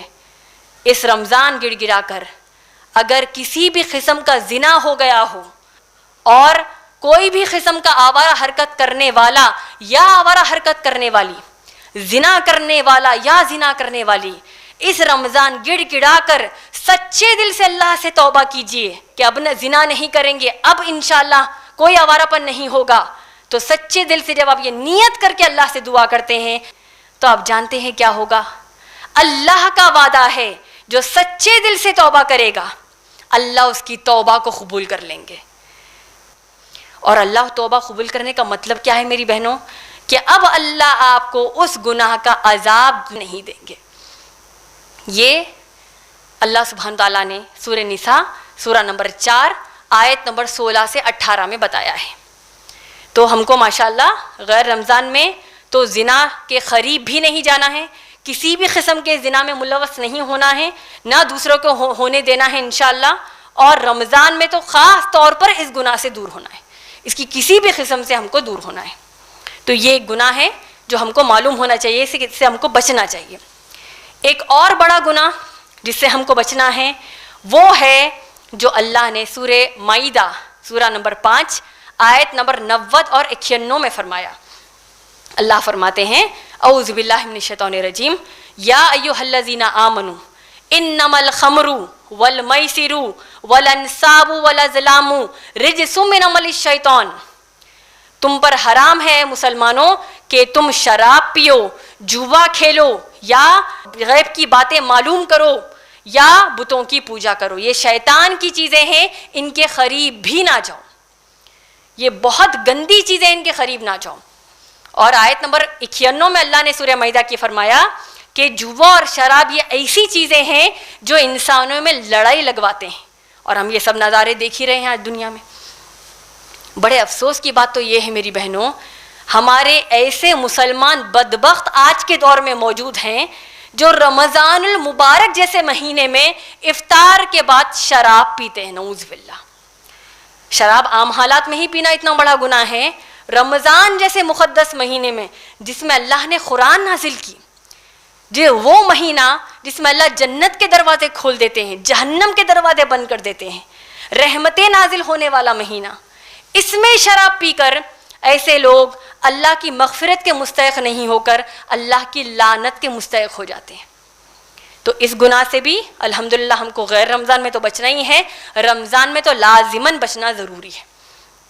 اس کے علاوہ ایک اور بڑا گناہ جس سے ہم مسلمانوں کو بچنا ہے اور جو افسوس کے ساتھ کہنا پڑتا ہے کہ اکثریت مسلمانوں کی اس گناہ میں ملوث ہے، اور خاص طور پر رمضان جیسے مہینے میں ایک بہت بڑا طبقہ ہم مسلمانوں کا جو کپڑوں، جوتوں، فوڈ کورٹس یا ہوٹل وغیرہ کے بزنس کے لیے، تجارت کے لیے یہ سب سے زیادہ اس گناہ میں ملوث ہوتے ہیں. اور وہ یہ ہے کہ اپنی تجارت کے لیے یا تجارت نہ بھی کر رہے ہوں تو سود پر پیسہ لے کر تجارت کرتے ہیں یا سود پر پیسہ لے کر آپ اپنے خرچے چلاتے ہیں.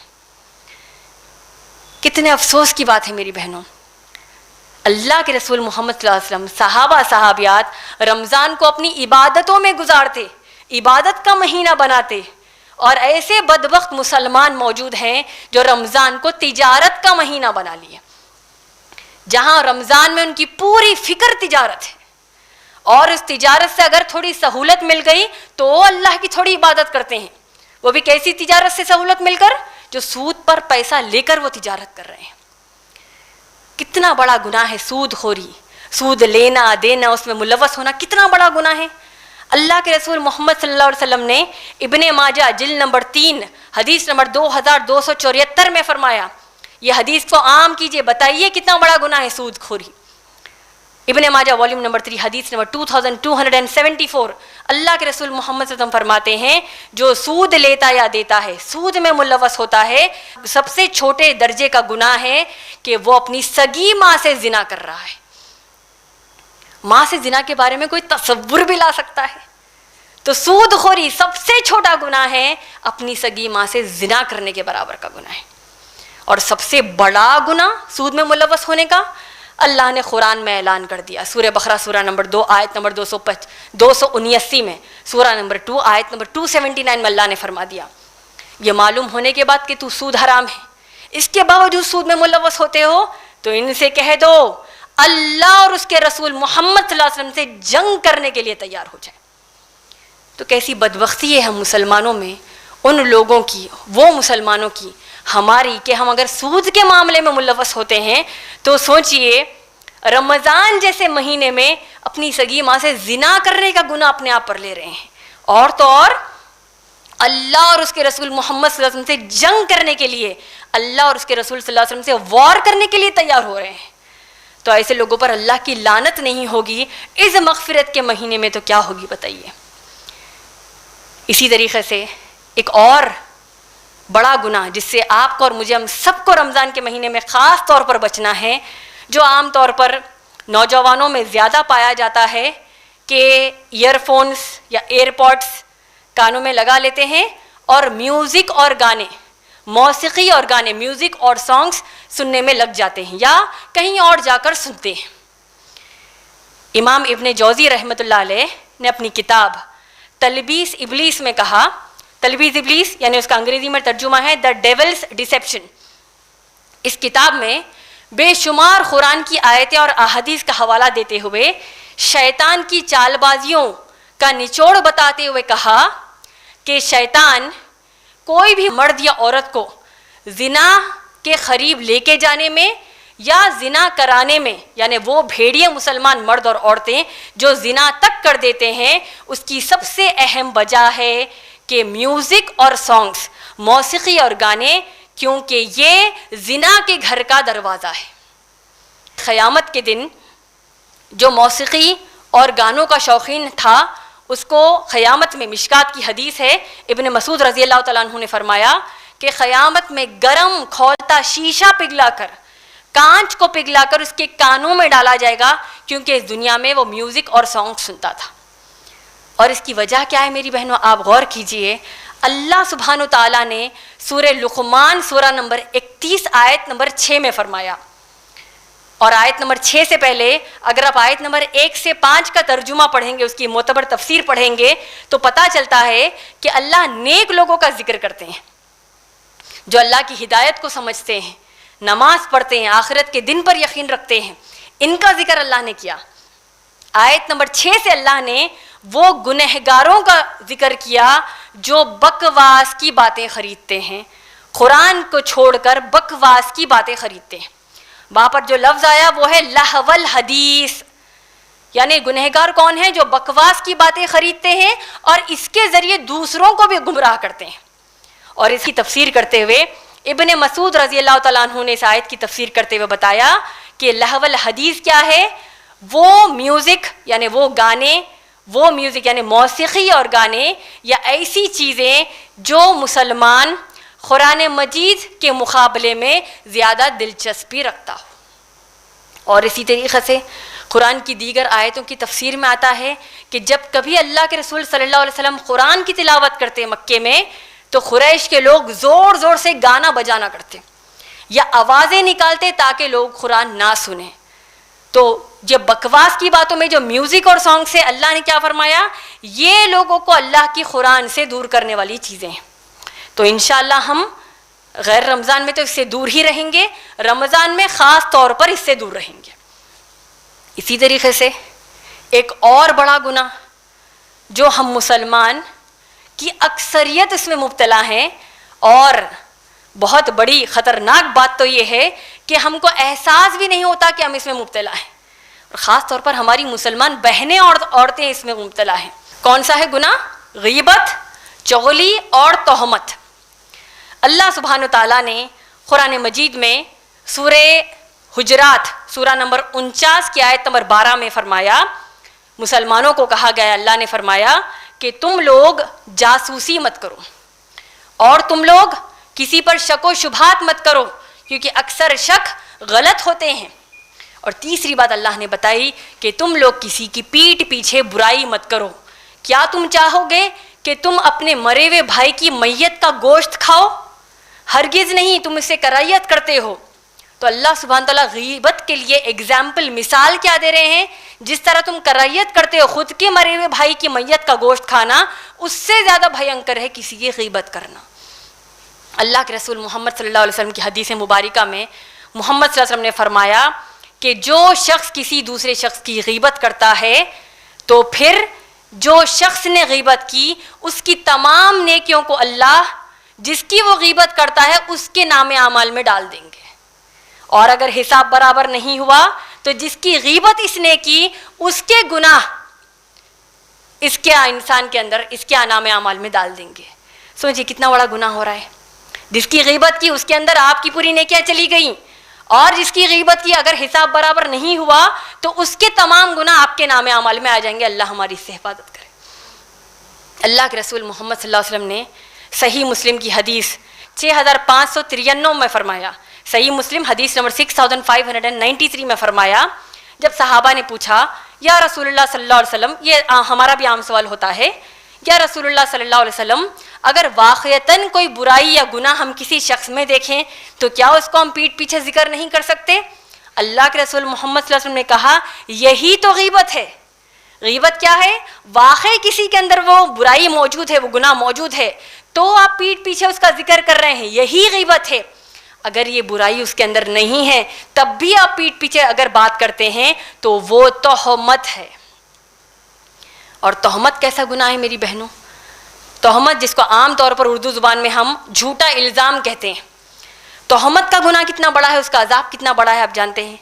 اللہ کے رسول صلی اللہ علیہ وسلم نے جامع صحیح کی حدیث نمبر 6196 میں فرمایا، جامع صحیح 6196 میں فرمایا کہ قیامت کے دن ایک شخص ہوگا جس کی بہت زیادہ نیکیاں ہوں گی، اور اللہ اس کو کہیں گے کہ تمہاری نیکیاں ہیں، میں تم کو جنت میں ڈال دوں گا، لیکن ایک کام کرنا ہوگا، میرے فلاں بندے کے بارے میں تم نے ایک بات کہی تھی اس کو ثابت کر دو، پھر جنت میں چلے جانا۔ اب یہ نیک شخص نے جو فلاں کسی مسلمان کے بارے میں بات کہی تھی وہ جھوٹا الزام تھی، تہمت تھی، تو تہمت کیسے ثابت کرتا؟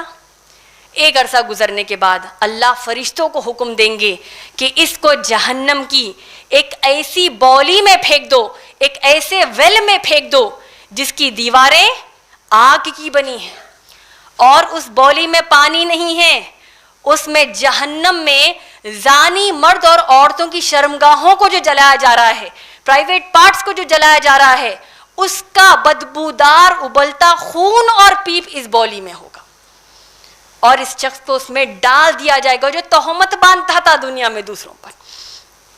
اور جب وہ تکلیف سے چیخ مارے گا، بھوک اور پیاس سے چیخ مارے گا، تو فرشتے یہی بدبودار خون اور پیپ اس کے منہ میں اڑیل دیں گے۔ تو لہذا میری بہنوں، اس رمضان میں انشاءاللہ ہم یہ غیبت، چغلی اور تہمت ان سب سے انشاءاللہ بچیں گے۔ آئیے آپ سب کو میں اب 5واں کام جو ہم اس رمضان میں کریں گے وہ آپ سب کو بتا دوں، اور وہ یہ ہے کہ اللہ کے دین کی دعوت ہر اس بندہ یا ہر اس بندی تک پہنچانا جس تک لا الہ الا اللہ محمد الرسول اللہ کا پیغام اور دعوت نہ پہنچی ہو۔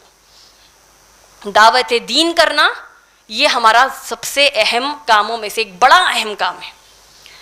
جیسے کہ میں نے ابھی بھی آپ کو بتایا تھا، اللہ نے سورہ مائدہ سورہ نمبر 5 آیت نمبر 66 میں کیا بتایا؟ اللہ نے کیا فرمایا؟ یا ایھا رسول، اے محمد صلی اللہ علیہ وسلم، اے رسول صلی اللہ علیہ وسلم، بلغ ما انزل الیک من ربک، آپ جو آپ پر نازل ہو رہا ہے اسے تبلیغ کر دیجئے، لوگوں میں بات کو پہنچا دیجئے۔ اگر آپ نے ایسا نہیں کیا تو اللہ کی نظر میں آپ نے رسالت کا حق ادا نہیں کیا۔ تو پھر آپ اور میں کیسے اس قرآن سے دور ہو رہے ہیں میری بہنوں؟ قرآن سے تو جڑنا ہی ہے ذاتی طور پر، ساتھ میں اس کی تبلیغ ان تک پہنچانا ہے، اس کا پیغام ان تک پہنچانا ہے جو اس قرآن پر ایمان نہیں رکھتے۔ اور اللہ کے رسول محمد صلی اللہ علیہ وسلم نے حدیث مبارکہ میں کیا فرمایا؟ صحیح بخاری جلد نمبر 4 حدیث نمبر 3461 میں، یعنی والیوم نمبر 4 حدیث نمبر 3461 میں کیا فرمایا؟ بلغوا انی ولو آیا، اگر میرے بارے میں، اسلام کے بارے میں ایک بھی بات معلوم ہو جائے اسے دوسروں تک پہنچا دو جس کو معلومات نہیں ہے۔ تو یہ کام بھی انشاءاللہ ہم اس رمضان کریں گے، اور رمضان میں کرنے کا مقصد یہ ہے کہ یہ 5 کام رمضان کے بعد انشاءاللہ ہم اس کو کنٹینیو کریں گے، اس کو جاری رکھیں گے انشاءاللہ۔ میں اپنی اس بیان کو اللہ کے رسول محمد صلی اللہ علیہ وسلم کے 3 احادیث اور 3 اشعار پڑھ کے مکمل کرنا چاہتی ہوں۔ اللہ کے رسول صلی اللہ علیہ وسلم کی حدیث ابن ماجہ جلد نمبر 1 حدیث نمبر 230۔ اللہ کے رسول صلی اللہ علیہ وسلم جب آپ لوگوں کو اسلام کی دعوت پیش کرتے ہیں، اس کی اتنی بڑی فضیلت بتائی کہ محمد صلی اللہ علیہ وسلم ہمارے حق میں دعا کریں گے۔ سوچئے، ماں باپ ہمارے لیے، ہماری اچھائی کے لیے جب دعا کرتے ہیں، دنیاوی ہی دعا کر دیتے ہیں تو ہم کتنا خوش ہو جاتے ہیں، آخرت کی دعا کر دیتے تو ہم کتنا زیادہ خوش ہوتے ہیں۔ رسول اللہ صلی اللہ علیہ وسلم دعا کرتے ہیں، اے اللہ میرے اس امتی کے چہرے کو نورانی کر دیجئے، میرے اس امتی کے چہرے کو نورانی کر دیجئے جس نے مجھ سے ایک بات سنی اور اسے دوسروں تک پہنچا دیا۔ اللہ ہم سب کو اس دعا کا مستحق بنا دے، آمین۔ اسی طریقے سے ایک اور حدیث ترمذی شریف کی حدیث نمبر 3058، ترمذی حدیث نمبر 3058 میں اللہ کے رسول صلی اللہ علیہ وسلم نے فرمایا، ایک اور بہت بڑی بشارت ہم سب کے لیے ہے، قیامت سے پہلے ایک ایسا دور آئے گا، اگر میرا کوئی امتی ایک نیکی کرے گا تو اس کو 50 نیکیوں کا اجر ملے گا۔ کتنا بڑا ہمارے لیے پروفٹ ہے، دیکھیے، ایک نیکی کریں گے تو 50 نیکیوں کا اجر ہے۔ صحابہ نے بڑا پیارا سوال پوچھا، یا رسول اللہ صلی اللہ علیہ وسلم، ایک نیکیوں پر ان کو 50 نیکیوں کا اجر ملے گا، کس کی 50 نیکیاں یا رسول اللہ صلی اللہ علیہ وسلم؟ ان کی 50 نیکیاں یا ہماری 50 نیکیاں؟ اللہ کے رسول صلی اللہ علیہ وسلم کہتے ہیں تمہاری 50 نیکیاں۔ ایک نیکی کرنے پر صحابہ کے نیکیوں کی طرح 50 نیکیوں کا اجر ہم کو ملے گا، تو پھر ہمارے پاس کیسے کوئی بہانے ہو سکتے ہیں میری بہنوں کہ نیکی کرنے میں مشکل پیش آ رہی ہے اور ہم نیکی کرنے سے دور ہو رہے ہیں؟ تو یہ 5 کام انشاءاللہ ہم کو اسی نیت سے کرنا ہے کہ ہماری نیکیاں بڑھیں، لوگوں تک اسلام پہنچے، تاکہ یہ اصل انویسٹمنٹ ہمارا آخرت کا ہے ماشاءاللہ۔ اور تیسری حدیث اللہ کے رسول صلی اللہ علیہ وسلم کی مشہور حدیث جو ہر رمضان میں ہم سنتے ہیں، ترمذی شریف کی حدیث نمبر 3545 3545، جو محمد صلی اللہ علیہ وسلم نے جب وہ ممبر پر چڑھ رہے تھے صلی اللہ علیہ وسلم، اور جبرائیل علیہ السلام نے 3 قسم کے لوگوں پر لعنت دے کے اللہ سے دعا کی، 3 لوگوں پر لعنت دی، اور ان میں سے ایک قسم کا وہ شخص تھا جب جبرائیل علیہ السلام نے کہا کہ اے اللہ اس شخص پر آپ کی لعنت ہو جو رمضان المبارک کا مہینہ پائے اور اس نے اپنی مغفرت نہیں کروائی، تو رحمت للعالمین نبی محمد صلی اللہ علیہ وسلم نے آمین کہا۔ اور اشعار جو میں آپ سب کے پڑھنا چاہتی ہوں وہ ہے، نمازیوں کا اب سیلاب آنے والا ہے، نمازیوں کا اب سیلاب آنے والا ہے، پتہ چلا ہے کہ رمضان آنے والا ہے، اب مسجدوں کا دائرہ ذرا بڑا کر لو، بس 1 مہینے کا مسلمان آنے والا ہے۔ ہم نہ ہوں گے شاید، لیکن اگلے سال بھی آئے گا رمضان، ہم نہ ہوں گے شاید پر اگلے سال بھی آئے گا رمضان، در حقیقت رمضان نہیں، انسان ہے اصل مہمان۔ مانگ لو گڑ گڑا کر اللہ سے ابھی، مغفرت سستی ہے، مانگ لو گڑ گڑا کر اللہ سے ابھی، مغفرت سستی ہے۔ رمضان وہ مہینہ ہے جس میں اللہ کی رحمت برستی ہے۔ وآخر دعوان الحمدللہ رب العالمین۔ میں اللہ کا شکر ادا کرتے ہوئے ہمارے اس پروگرام کے اختتام کا اعلان کرتی ہوں۔ سبحان اللہ و بحمدہ، سبحانک اللہم و بحمدک، ونشهد أن لا إله إلا أنت أستغفرك وأتوب إليك وآخر دعوانا الحمد لله رب العالمين. رمضان آیا ہے، رمضان جگانے آیا ہے، رحماں سے ملانے آیا